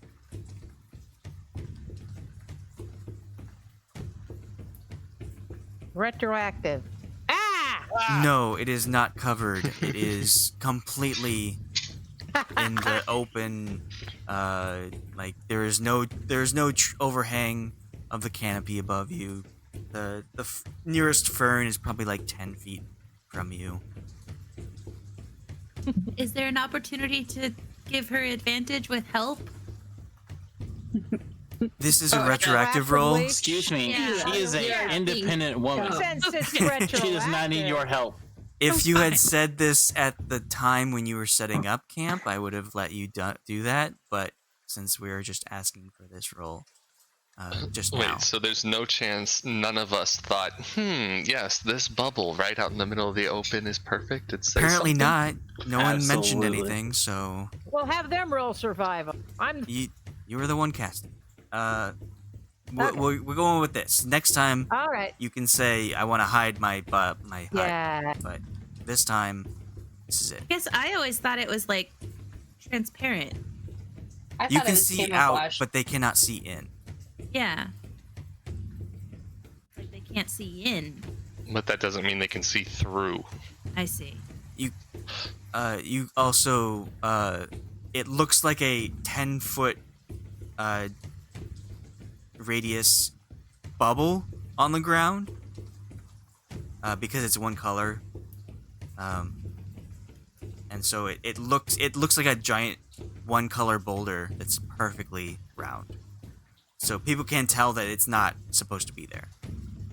But your people are hidden. Just the hut isn't. That is okay. I'm gonna summon my dancing longsword, floating close. I'm gonna peek into the hut. I'm gonna step just inside the hut. I'm going to, one by one, use my mind link and tell everyone, stay quiet. There's something out there. Get up, get ready.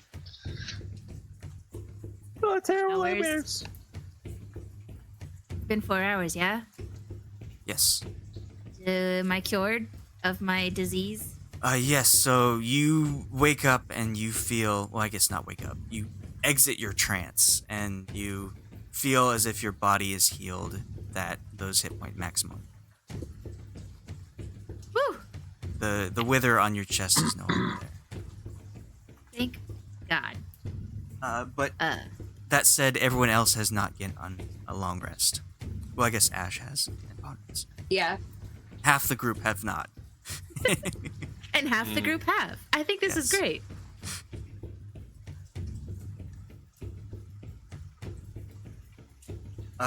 Sheila, since it has been over an hour, you do get your warlock spell slot back that you cast Fireball.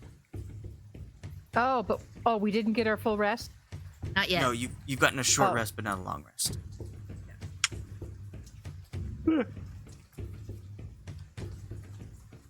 Aja's going to quietly get her bow, and I think I'm just going to be at the entrance. I'm not going to step out of the hut just yet. I want to see where the enemy is. Like Aja or Ashe has passed without trace, right? I swear I Yeah. remember someone using it before. I do. Right. With the mind link, I'm gonna ask.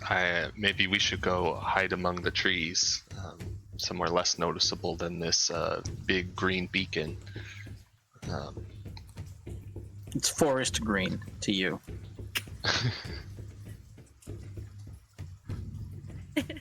It's not green screen green.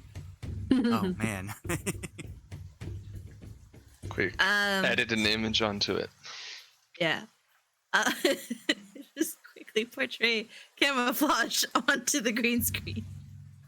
Get the volume from the Mandalorian set just on it. Yeah. Am I casting Pass Without Trace on just us three? Are we gonna just let everyone else try and rest in the hut? Well, if I would have, based on the ruling before, I had already woken everyone up. Okay. Otherwise, I would have just woken us up. But yeah, I would say we should probably all find a place among the trees within your pass without a trace, somewhere more concealed than this. But Or that's we just could a just- mental suggestion. You can talk back, I guess. But Oh, okay. Bitch. I'm going to say like, I can do this, but I Or we could just do it chested and lay down on the ground. we need to all be in the same area because I don't think I can cast it on you. Well, I will. You look for a good area to hide. I will tell you. Just make sure that you are in sight line of me, so we can keep talking. you just need to once I've be, got like, everyone. you just I need to be able to see 30 you. feet. Yeah. And it's 110 feet it's 100 feet because it's 10 times my level. You're casting Pass Without Trace? Oh no, sorry. I thought you meant about. I was saying the hiding spot needs to be within 100 feet because I need to be able to see and like talk to you to get everyone. Yes. I'm asking for Pass Without Trace. You just need to be within 30 feet of me. As Well, you are that- talking, the beat seems to get closer, and Aja and everyone notices the trees swaying slightly and the sound of squelching feet in the mud. Very heavy footsteps. Is everyone within 30 feet of me? Yeah, you're all still in the hut. Okay, I'm gonna cast Pass Without Trace, and I'm gonna pull my hood up. Okay. Oh, I thought this was like a radius around you. I see. It is. Yeah, as long as they're within 30 feet.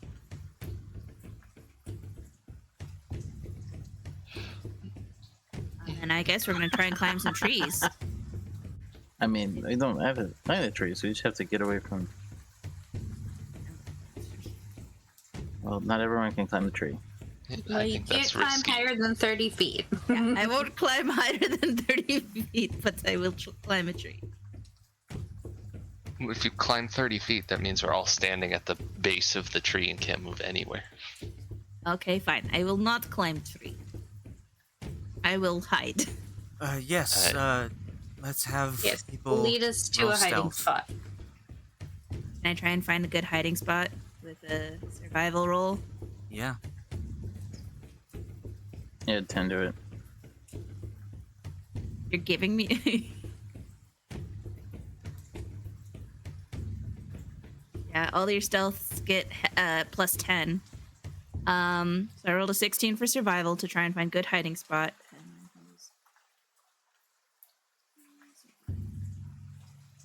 Let's get stealth rolls from the rest of the group.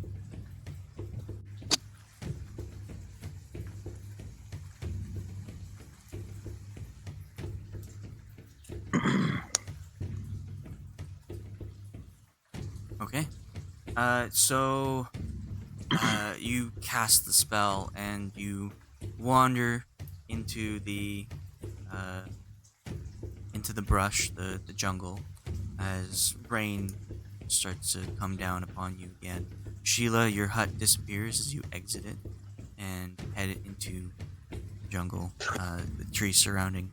And you don't get too far before you find a spot that a couple trees are pretty close together.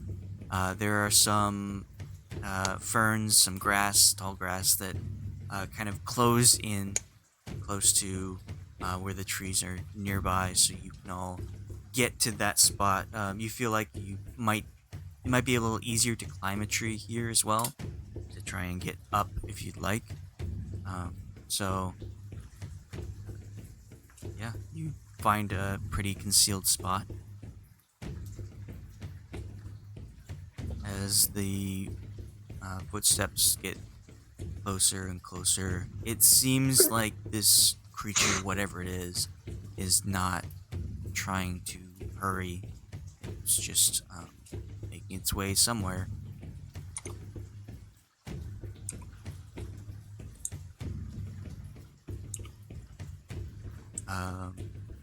Would you like to do anything before something happens? Hide. Anything else? I think we're all just keeping an active eye. I think I will go around the group in rotation and use my mind link, use my action, let them talk back, and ask each of them in turn to report every minute or two. Okay. So as you watch and wait for whatever this thing comes out,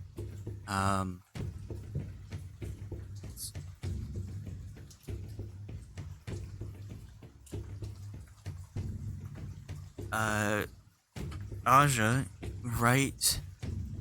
Are you kind of in this situation of these trees and the ferns? Where are you? Are you crouching? Are you next to a tree? Are you kind of in the center? I would argue that I'm probably crouching, trying to.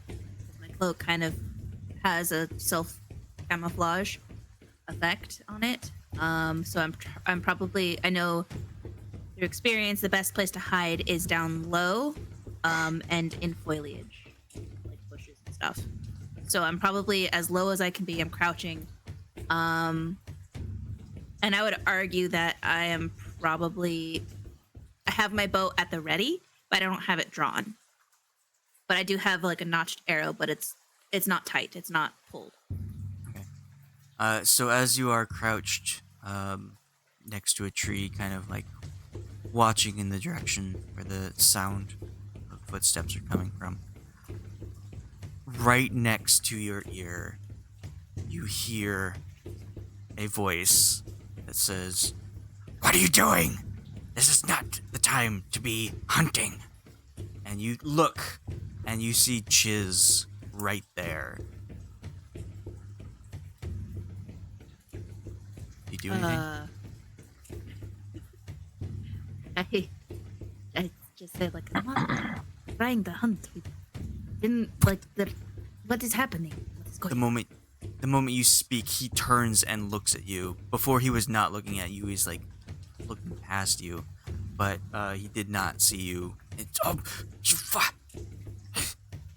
This is not the time to be waiting here. I know what your thing does. It protects you, right? Whatever that magic you cast for your tent, it protects you. You shouldn't be leaving it in the middle of the night.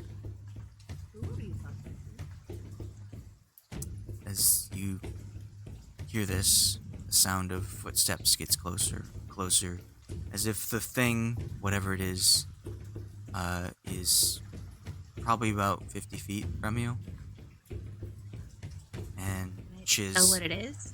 Chiz, like, well, you can't see through the trees yet. I'll have everyone roll perception. It's dark out, so those who don't have dark vision would not be able to see. But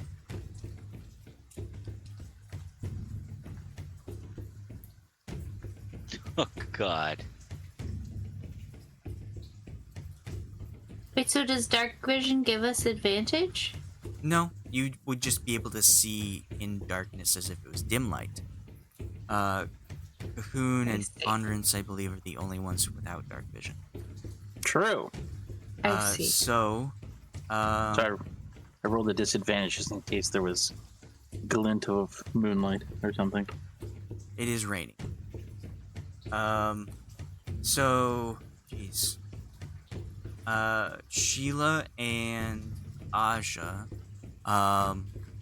you see one leg come through. It looks like a massive lizard leg.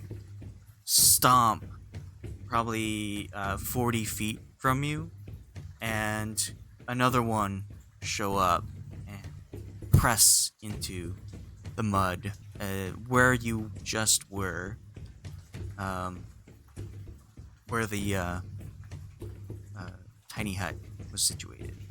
And you look up and up and up, and you see this probably 3 foot or 3-story tall creature, a massive looking lizard, bipedal, just waltzing in through the jungle as it makes its way just through what used to be your campsite. Would you say it's like as tall as a house? A 3-story tall house. Yeah, how many stories are we talking? 3. I mean, I immediately, the thought that came to my head was, I bet we could take it. But it doesn't know we're here.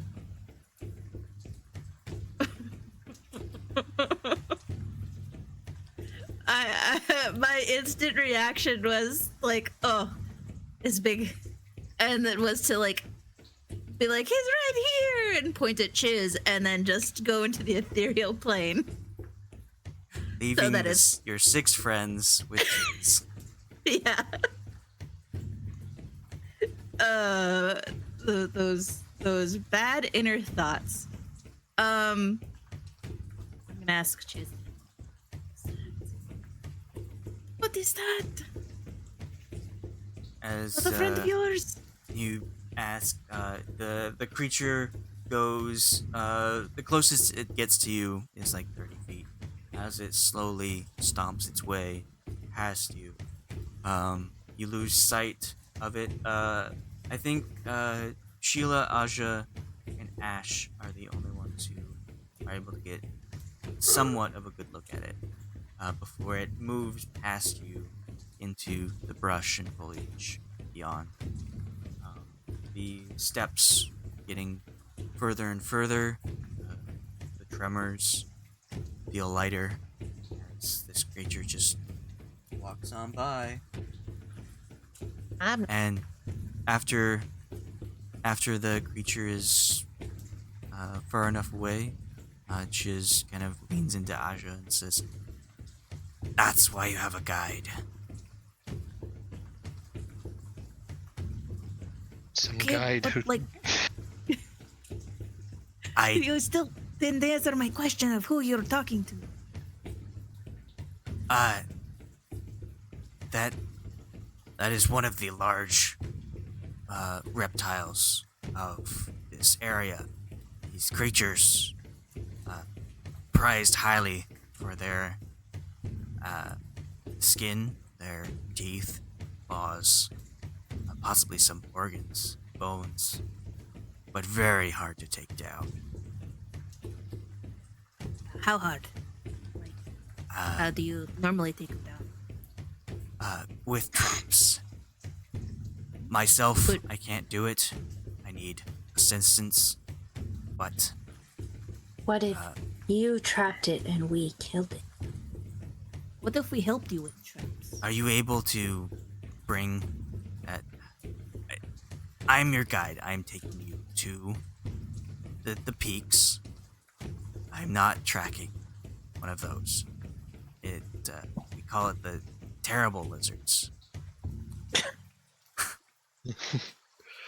What was the god's name? The hunt one, the evil one. Godzilla. Oh, in the village. Yes. Are you talking about the one of the hunt or whatever? The Yeah. I So you mean, my went- character would know, but for Brendan, it's been like a month. many moons. Who can remember or look for in your notes the Mammoth. god that the evil one, not the one that was the good one that everyone else worshipped. Malar. Ball.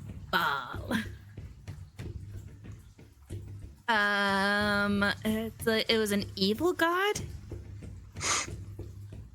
Yeah. Or it was. It's like worshipped by gnolls or whatever.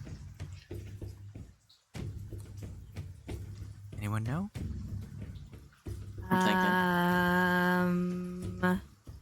Godzilla. Gojira! And it. Gosh.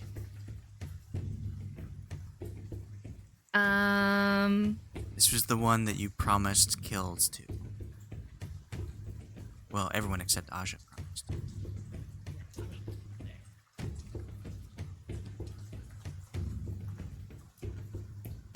The name of the god of the hunt was Gorlick. Gorlet. But Chiz is just talking to Aja right now, right? Well, he was talking to the group. Aja's stealth roll was so high that he did not see her. So he was talking to you, but then but he was directly next to her because he couldn't see her. And then when she spoke, he suddenly saw where she was. But he was also talking to someone other than me before he noticed me. He was talking to the group. Oh. He had seen some of the group members? Yes. Oh. I feel silly. He just didn't see me. No, you rolled a 35. Now I'm I good at find stealth. the name finally. Sorry. But yeah, so Gorlick was the god of the hunt, gnolls. With 2 L's. So then Ponderance says to Chiz, well, surely Gorlick would appreciate such a haul. And I mean, we have a hunting party right here. You don't want to take a shot? Which of you has ever tracked down and been big game before? Maybe. Aja talks a big game. I don't. Didn't our latest adventure just include fighting a dragon in the arena in the That's competition?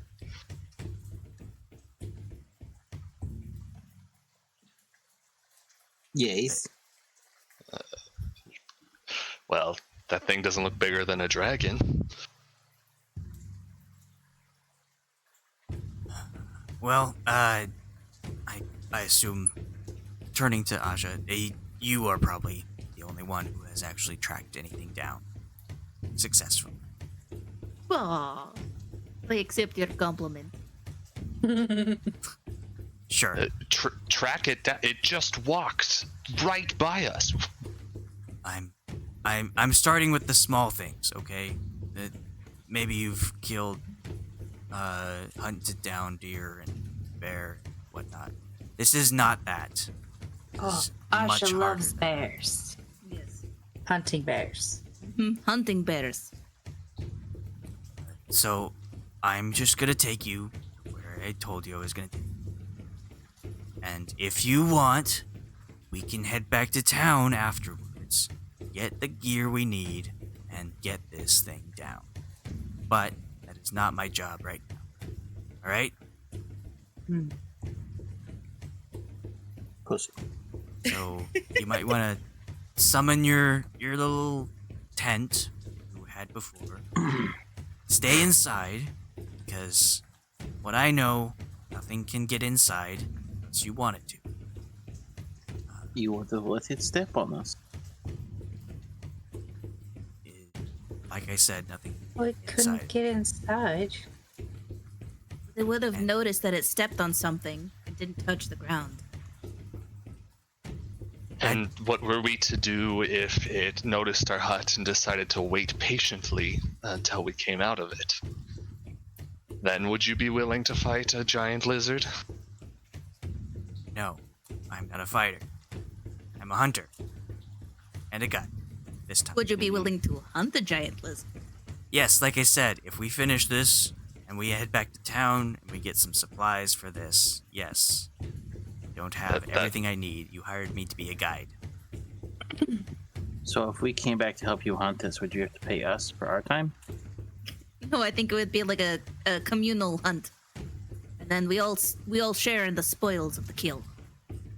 Yes. Yes. Yes. Only the weak pay for hunters to hunt. Only the weak killed bears that are unconscious.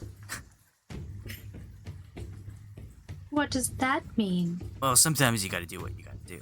If you get Right? the advantage of Especially taking down a if kill, Yes. maybe putting it to sleep is the solution. Especially when it had already attacked you aggressively and showed an aggressive nature. But we're not going to talk about the bear situation again. Let's drop it. It's a sore topic for everyone involved. When was this? Don't worry about it. Okay, the rest of you need to sleep. Those who don't, I guess we'll just be on watch. If Sheila casts Liamans again, does that restart her 8 hours? No.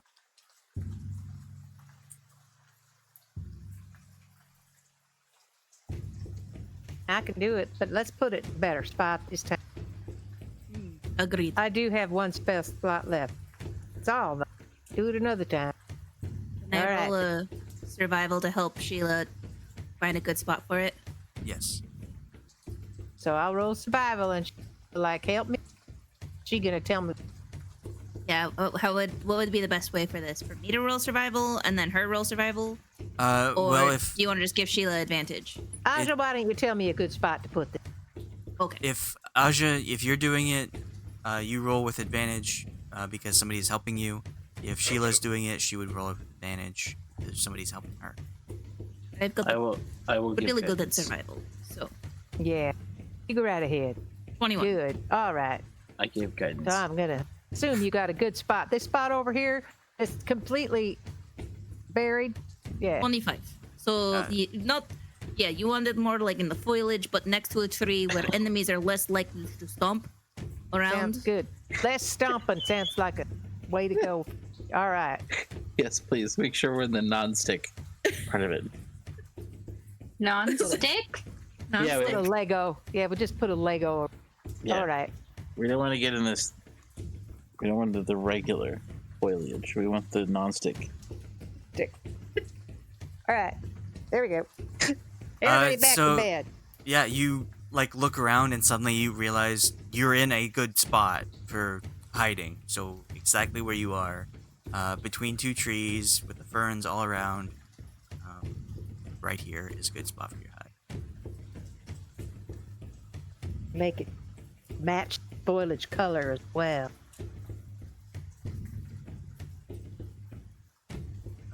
What shade of green?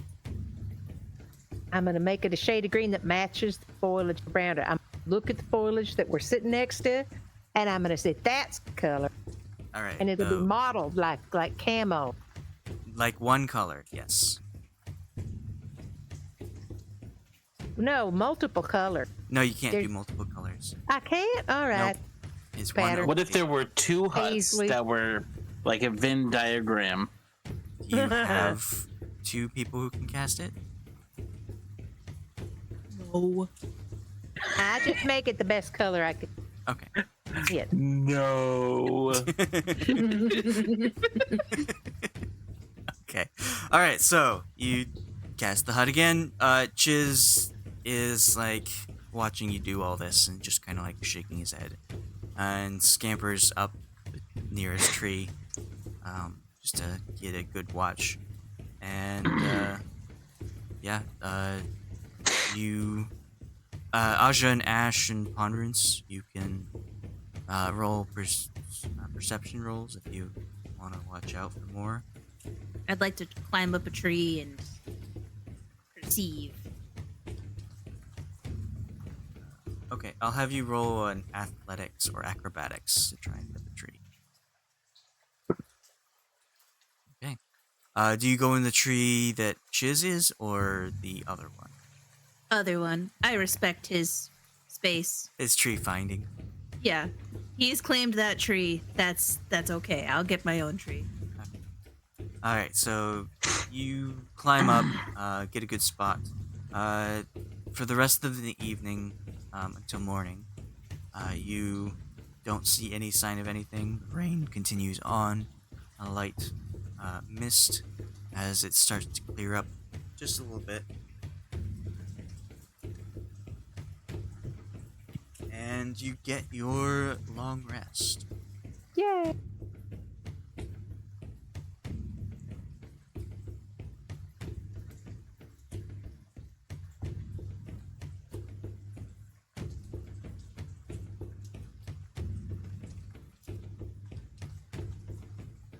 And so since you started your tiny hut in the middle of the night, you have an additional 4 hours of time to do with it what you want.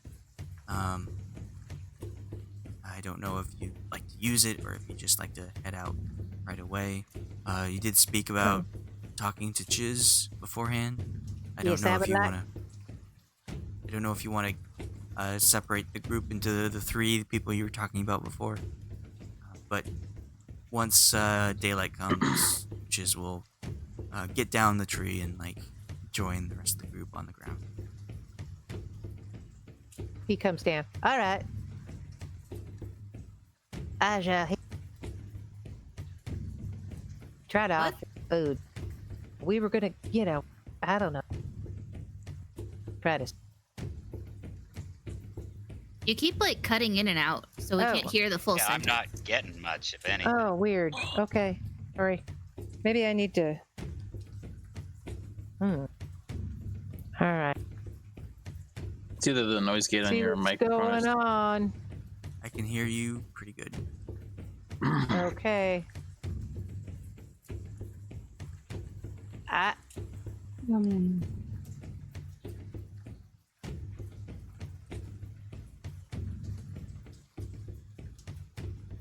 Can you still hear her, Alex?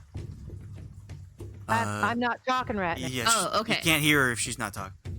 I have my Damn. sensitivity turned way up so that I have to talk pretty loud for it to pick me up at all.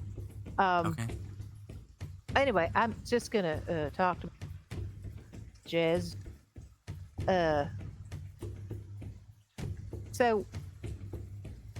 Hey there, partner. So I'm just so curious about these. I'm just gonna turn on the charms. Tell me what I need to roll to do this.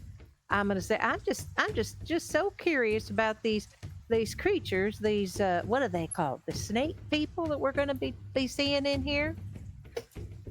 See, Yuan-Ti. You want to. Well, it's hard to get my little tongue around that, but you want to.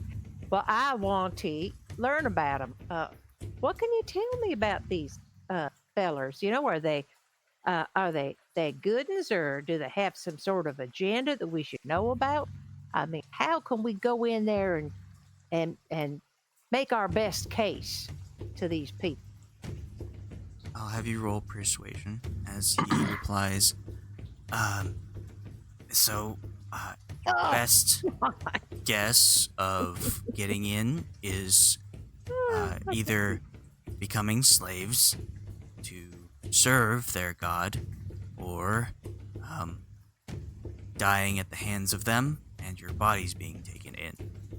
They are not too kind to anyone but their own people. These people are those who look a very specific way. I'm sure today you'll be able to see what they look like. I'm not sure what magics you can cast on yourselves or whatever to make it look like you look like somebody else. So like, is that how you get close to them? You're so clever with that sort of thing. we will be able to get close enough to see them, but I will not be getting any closer after that. All right, that's good to know. What is the closest you have ever been? I have seen the outside of their temple. So how do you know so much about how they operate? And there have been escapees, those who have been slaves for a time and finally was able to escape out of their temples. They have their stories, although I mean their minds were so far gone that they could have been making things up. But to get to that point, I don't think I would like to be inside one of their temples. Have you ever heard of any of those crazy people talk about how they sacrifice people? What I've heard is they do it while you're still alive.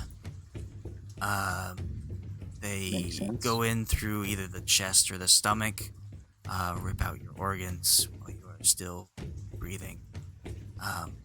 Although I don't think you'll be breathing much after that. They might have a respirator. It's possible they do like crack open your skull as well. I guess you wouldn't maybe know if they use like a special tool. I don't know. I've heard that it's very violent and bloody. So a special tool, maybe it's especially violent.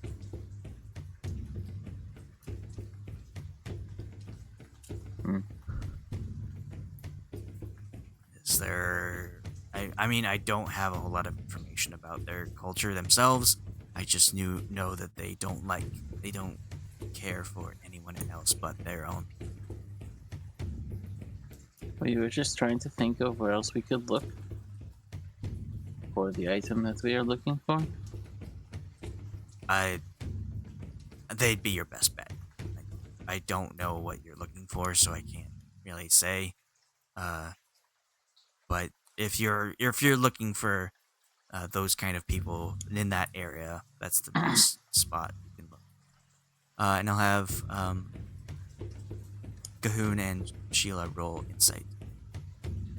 Is Ponderance with them as well? Yeah, I thought I came. Oh, Yeah, okay. because all three of them were together. Yeah, Ponderance as well. Yeah.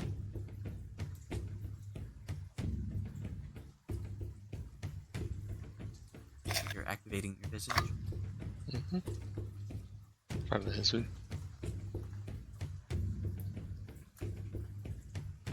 Oh, sorry. I still have the pass without trace checked. Okay. That's 10 to insight. So Delson into his brain.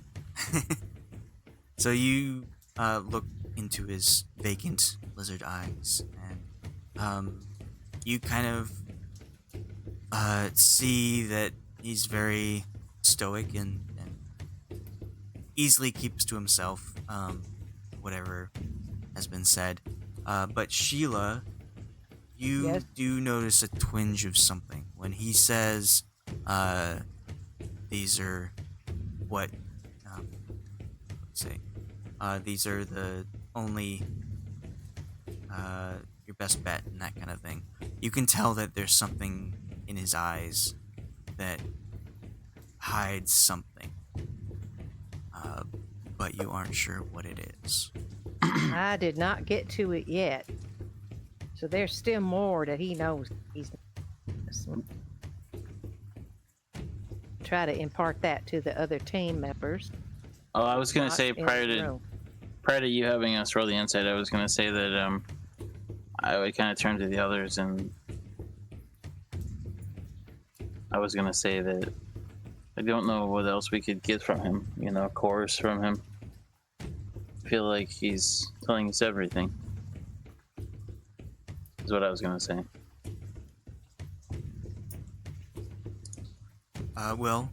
Sheila now knows something. The other two of you are believing that this is what he believes, though Ponderance before did get a glimpse of something a couple days ago. That you aren't Does sure this of. insight override that, and I have to be assuaged this time, or can I just? You believe Can I that this hold- time he's telling the truth, though you know that there is something regardless. You know there's something there, he's just telling the truth now. Okay, since we can't really like discuss it in front of his face, I Right. think I'm assuaged until Sheila says she Yeah. knows. Yeah. So I will. Yeah. Folks. Well, we're standing right in front of him right now, so Yeah. So what he's saying is that they're just going to kill us if we're not them. I think that if we aren't Yuan-Tis or don't look like it. Did kind Yes. of make a suggestion that if we could make ourselves look like we were Yuan-Tis, they might not kill us right off the bat. Yeah, if there is some kind of magic, I don't know how good you are at like makeup. It's a bit harder in the rain to keep that up. Mhm. But essentially, yes, look like them. Treat you like not like slaves. Ah.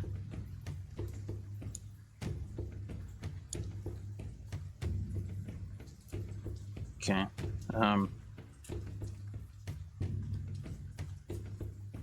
Sheila, do you kind of want to get him talking a little bit more about that darkness that he hides?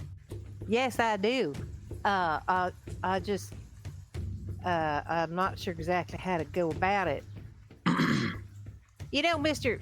Shear, I can just feel that there's just more that you could tell us that could really help us. I just don't know what it would take to, get you feeling friendly enough to share that. Are you calling me a liar? Oh, no, sir. No, sir. I think all of us have things we don't want to tell people, but I'm just trying to convince you that it could help us greatly if you were to share everything you did know. Can I do an insight on Sheila, like with knowledge of her in the past? If this would be her genuinely asking, or if she's being pointed on purpose? Yeah. Let's have do an insight to like see if you can pick up what she's putting down in a sense. Like she is acting a little different, so you can like not. You can't do this. You can't really understand. Like she's being weird, but like, I am? Oh. they believe that she is telling the truth.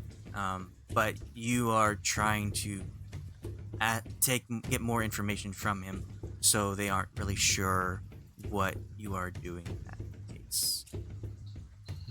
With my knowledge before and my 19 passive insight, like I think Ponderance would be quick to jump on questioning him. I don't think Ponderance likes Chiz. So I don't think anyone in you- this party likes Chiz. would you I like me Chiz. to roll again? Oh, you do?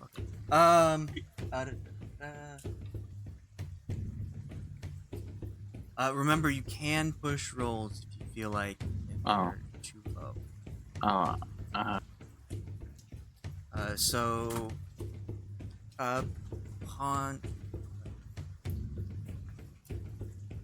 I would like to push mine, but I don't know how I would say that.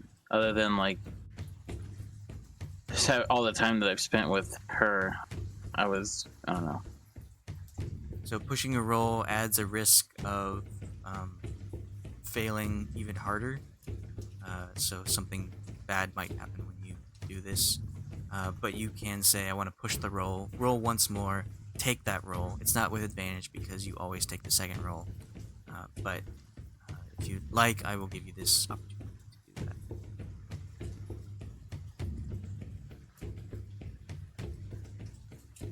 that. You're talking to me or him? Yes, you. Oh. 10 second. We can roll with your passive insight, ponderance, if you'd like, since you spec really well into it. Both of you kind of realize that Sheila knows something about what she sees in Chiz. So you can pick up on grabbing the train of thought that's going.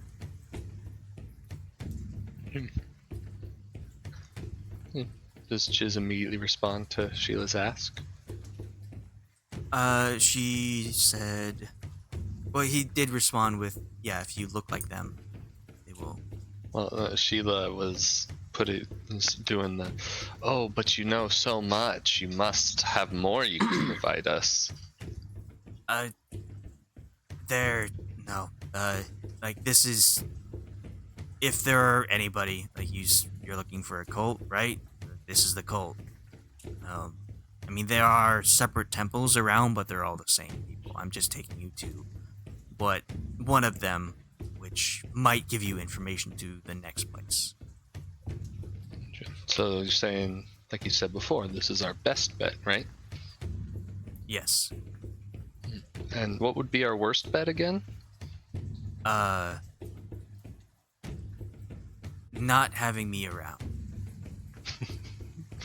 Certainly. Which will happen if we go a different route.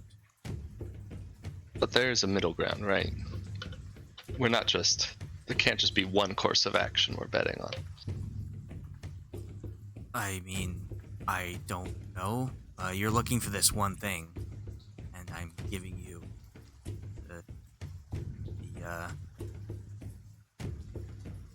I just get this area. really weird feeling that you're not quite telling us everything.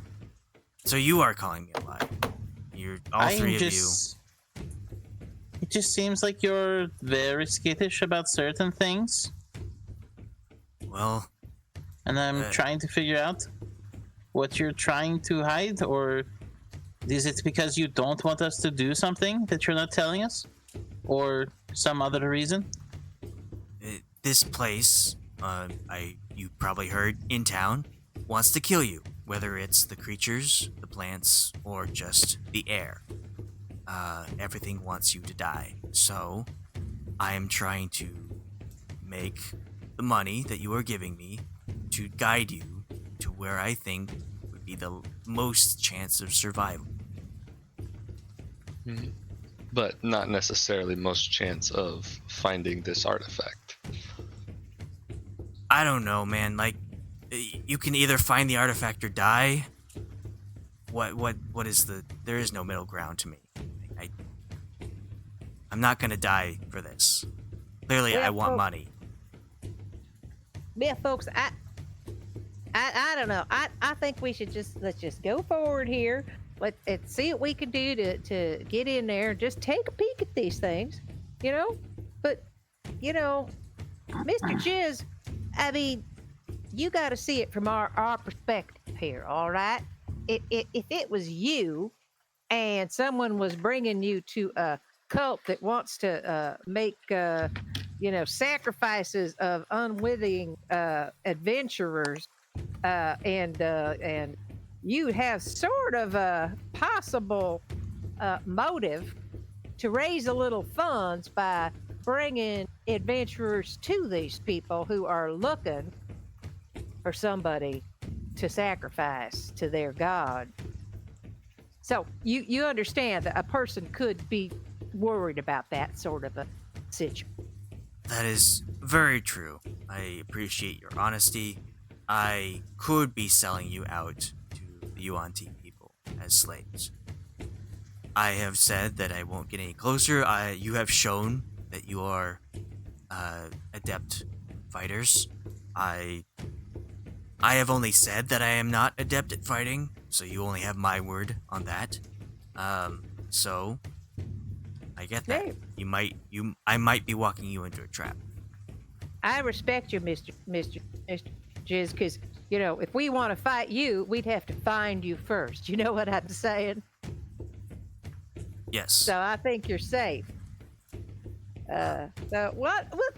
Can our friends and I just talk for a moment? You know, I think we got some leftover breakfast here if you're hungry. We just kind of like looks up at the sky as if to judge something. Yeah. Well, we need to get going, is what you're saying? Yeah. Pretty All soon. right. We won't spend too much time talking here. Maybe we'll talk while we walk. All right, that's all right. Okay, so Chiz kind of like goes off to look around the area and let you have your room. I tell you, I was straight up with him, and that didn't scare him off. I was sure he'd get too angry at me, but he didn't. I'm almost certain he has to be hiding something. I mean, why would he be so scared? He's certain he'll survive. He'll get our money one way or the other, whether it's from us, from our live hand, or dead. He is hiding something. What it is, I do not know. But I flat out told him what I thought he could be hiding, and he didn't get defensive, which is what you'd think from a guilty person.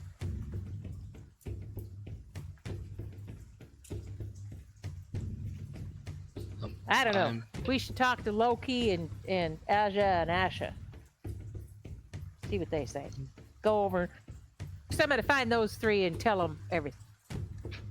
No matter what, we should keep an eye on him. And maybe poke around the edges a little bit without pissing him off so much he won't help us anymore. Exactly. That's true. That's the line we're walking. See what Loki says.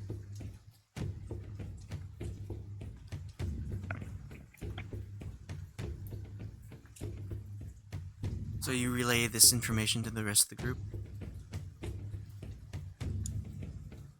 So what did you learn? What was your take, your assessment on this guy? He knows of other options, and he's leading us towards the safest, but it seems like he doesn't want us to do something. We just have no idea what it is.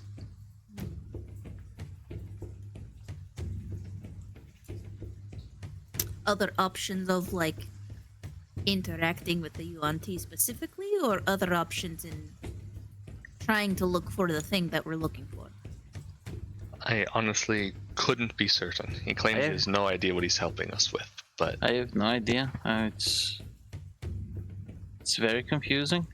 I mean, it's like, are we supposed to do anything? Because every time we tried to say that, I mean, if we tried to be upfront with him, and I mean, we're in the middle of a fucking forest, and he can just walk away. So it's not like we can say, tell us or else, because the or else is him just disappearing.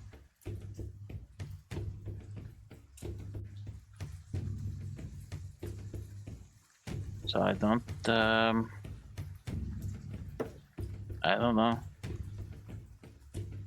What do you think? Oh, sorry, go ahead. No, I just wanted to know what you thought. Oh, I was gonna ask if you think he's being truthful about at least interacting with the Yuan-Ti, all of that information. I truly don't know. He was not. Well, he had a darkness behind his eyes. I could tell there was something he was not telling. But and he lied to us before on the same subject, so I'd be inclined to disbelieve him again.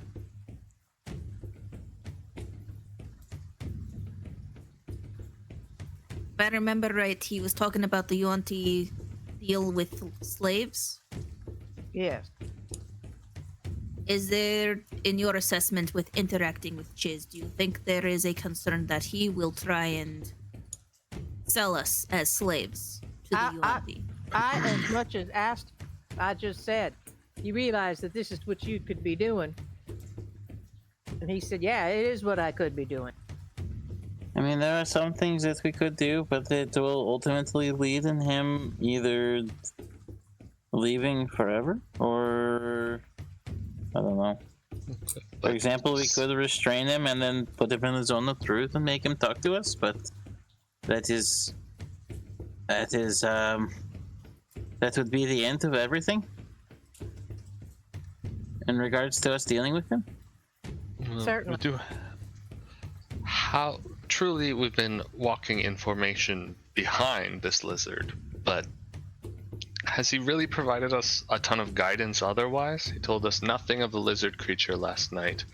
He seems to just disappear when we might need a heads up or information about our opponent. As long as we know the direction to go, what are we actually gaining from him at this point? Maybe it's worth a little risk to just potentially piss him off, in worst case, walk back. I'm not opposed to that idea. Especially if this is potentially a trap. He's making double the coin on us. Yeah, I wouldn't put it past him. Well, then maybe we give him an ultimatum tomorrow. He acknowledged that he could be selling us as slaves, so we refuse payment tomorrow morning until he finds some ways to prove himself. He said we'd get a look at these things today. As we get close, we need to take extra care and watch for ambush. If it's possible, we just need to do that. Continually watch, be very alert as we go. Make sure we're not going to get ambushed, and if we are, we get the upper hand quickly. This could be exactly the place we need to go. It could have what we need. Sure seems to fit the bill for the kind of operation protecting one of these artifacts. Did he acknowledge that there is a cult amongst this Yuan-Ti? Yes. He said, this is the cult. This is what you're looking for. You're looking for a cult. This is a cult. But unless you look like a Yuan-Ti, some sort of magic, you're not going to get close without being either killed or eaten or both. Probably. Preferably both. But I mean, he could just be telling the truth about them. oh, sure. Yeah. I think it's not so much that he's flat out lying, it's he just not telling all the truth.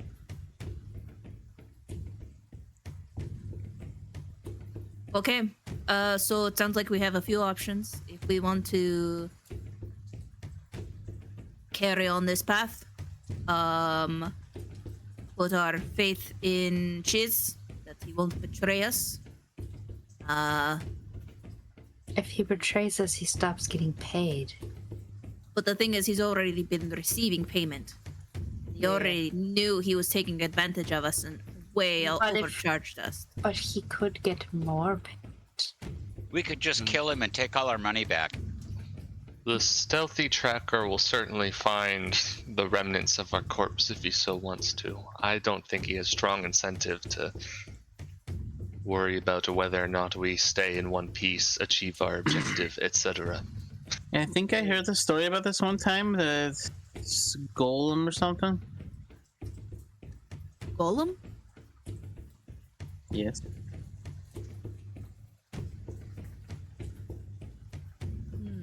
Okay, so how would everyone like to proceed? What seems to be the... I say we go ahead and get a peek at these things. Okay. Just very careful. I don't really want to go back. Is everyone acceptable of this? Yes. Platoon, Ponderance, Ashe? Yeah. I don't trust this guy, but I trust you guys. I don't know what to do, so I will follow the consensus.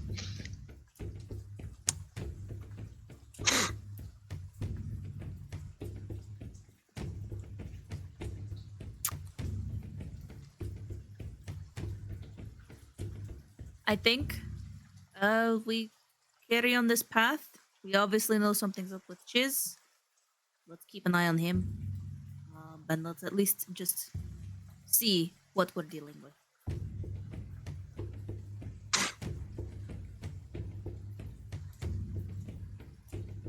Okay, so you gather up your things, head towards where you saw Chiz go. You see him just like keeping an eye out, and when you approach, he looks back. Says, "All right, ready to go. Won't take too." All right.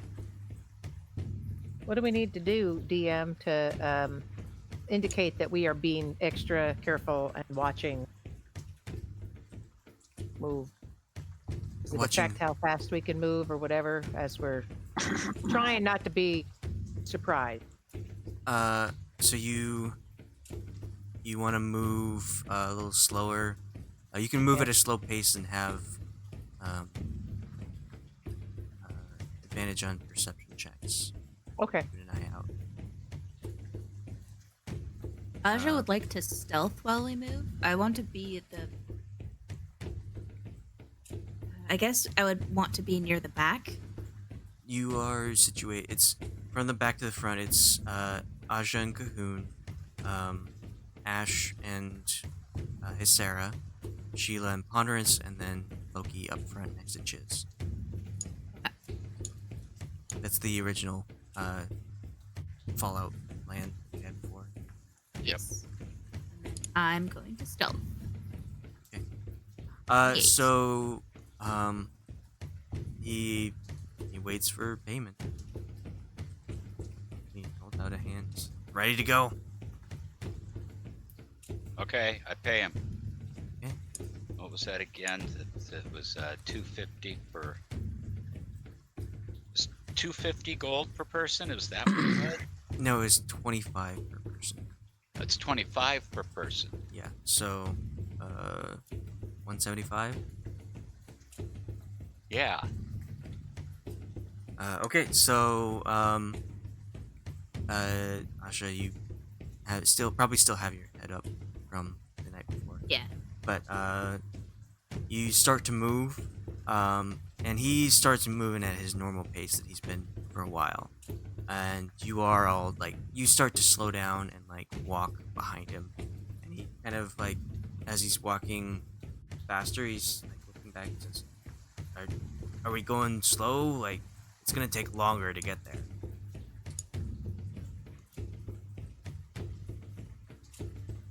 I would have been towards the back. It's Loki and Ashe who are up front near him. Yeah, I'm No. up near him. So I was- you said that you wanted to move at a slow pace so you can see when something's coming, but he is moving at a normal pace. So when he moves to go, and you're all moving slowly, he will move faster than you, and realize like you are moving slow for some reason. So he's asking you why you're moving slowly.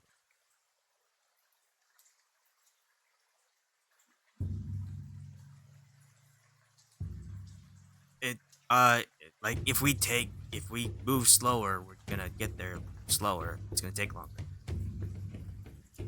What's the rush? You get paid by the day, don't you? All right. Well, sure. Let's go. And he starts moving at a slow pace. If you want, everyone can roll stealth while you're moving at the slow pace. And everyone can roll. Well, let's get those stealth rolls through. Okay.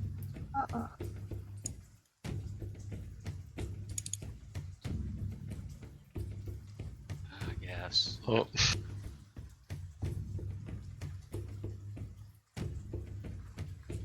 Yep. Okay. So,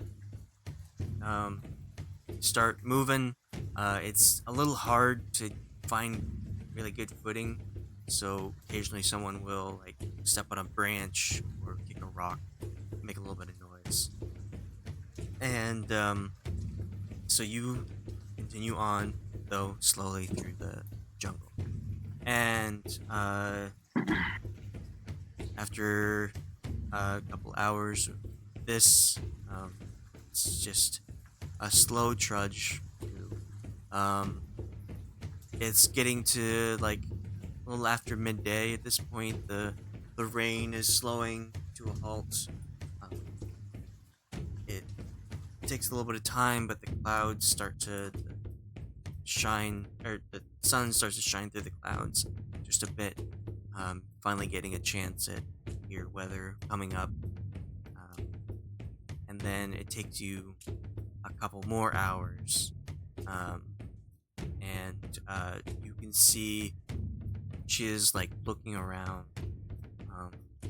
like touching trees to see what is there, and looking at the ground.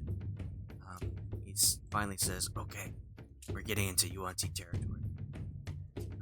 We've been moving slow, so I think we're fine. A couple of you are making a little bit of noise. I need you to really focus. Not do that, because we're gonna be quiet. So I'm gonna lead you to the first encampment, and then we can decide where to go from there. If you want me to show you the entrance, we'll get you there and be done. Or we can get to the first encampment, and we can decide where to go from there. All right? Sound good?" I don't know what you mean by first encampment and entrance. So there are several of their Yuan-Ti encampments. They are constantly looking for new people to enslave, sacrifice, devour, all that fun stuff that they do. So there are several encampments in the outskirts around their temple. I can get you to the temple, but after that, like I said, I need to get out. I will show you the entrance to the temple, though from a distance. That is what I was talking about. Okay, now I understand.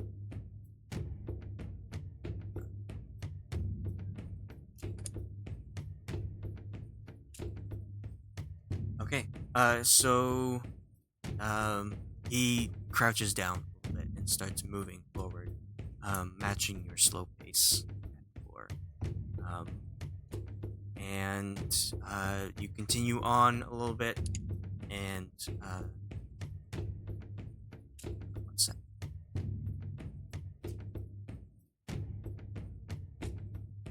Would Chiz know if we're like within, how close we are to this encampment? What was that? Would Chiz know how close we are to an encampment? He is explained that he will show you an encampment.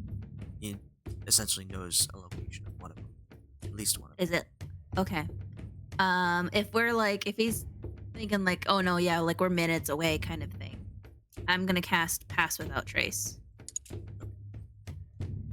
So those stealth scores have bumped up by 10.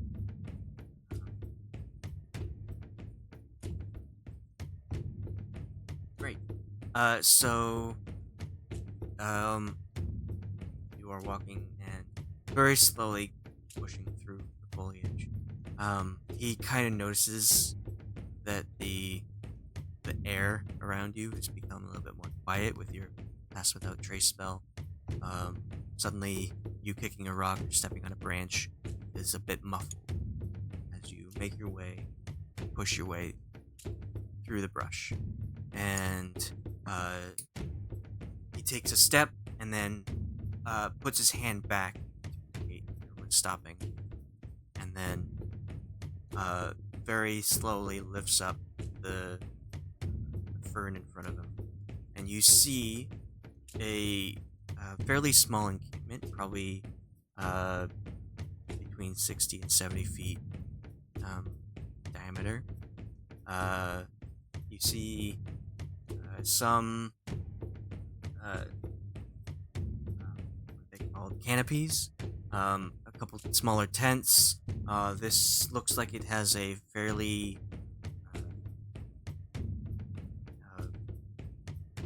sort of shoddy but precise fence around it with these sharpened poles. And wandering through this encampment, you see various stages of what look to be reptiles. So, first you see a person who is the closest that resembles like a human. They have the upper body of a human.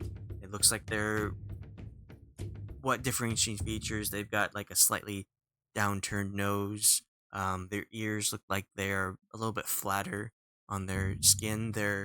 It doesn't look like they have hair. Where their hair used to be is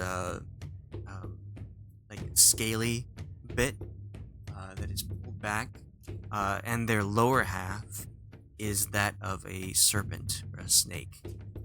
From their waist down, just this massive snake tail comes out, and they move upright throughout this encampment. Next, you see these rather larger creatures. The only humanoid-esque they have is essentially their body. They walk around like bipeds, though they kind of resemble dragonborns in the sense of claws and scales on their arms and legs. Though their face and head is that of a snake. So at about their collar goes up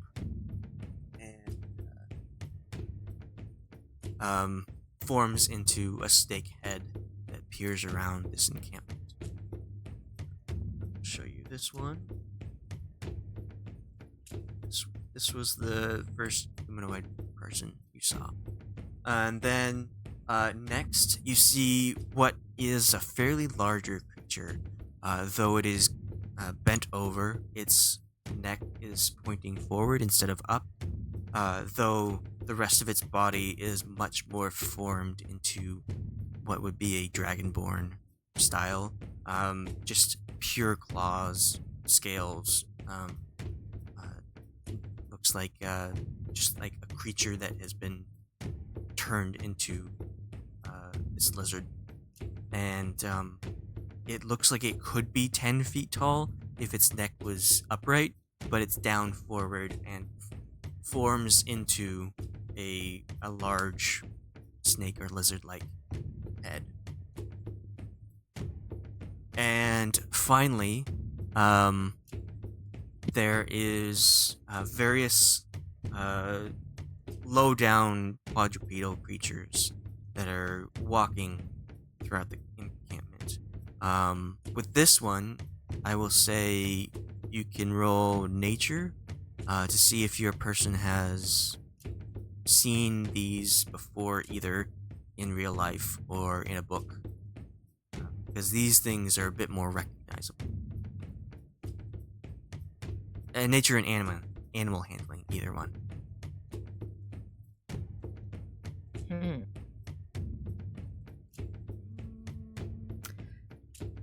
Roll nature. Oh.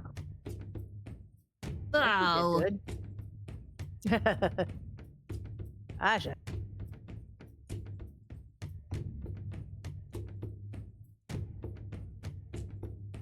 Okay. So Aja and Cahoon, you think that a snake grew 4 legs and is just walking around, like something that crawled out of the ocean and started forming life on land. Ponderance and Ashe, you have had more time in libraries and you kind of understand physiology of animals better, and you do recognize this creature. It's very long. It's probably like 5 to 7 feet long from head to tail. Very large. It looks like if someone shorter could actually ride it as a mount. But Ashe, you know the creature to be called a basilisk. Oh. So throughout this encampment, You see a couple of the humanoid creatures, probably like the this one. Whoops. This one. Probably like at most 3. You see 3 or 4 of the long-necked lizard creature, this one, wandering around. The most abundant you see are these muscled, snake-headed creatures, and then somewhere in between that, you see several of those basilisks wandering around the camp. A couple of them are chewing on what used to be a creature of some sort that was alive very recently. It's very bloody. They seem to be just here. You're not sure what they are doing, but with that, I think unless somebody else wants to do anything, we will end it. That is going to look like a challenge, you guys. Swoopy. Holy cow. This is not something we can just wade in and start shooting. Yeah, how many are there total? You can make a either perception or investigation. Try and like pinpoint the exact total. 18. Perception.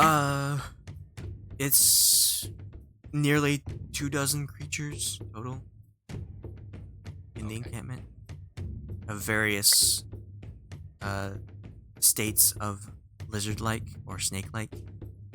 Definitely too many for us to handle.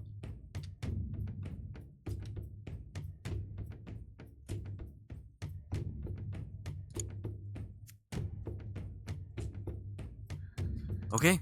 Well, that sounds like a great place to stop.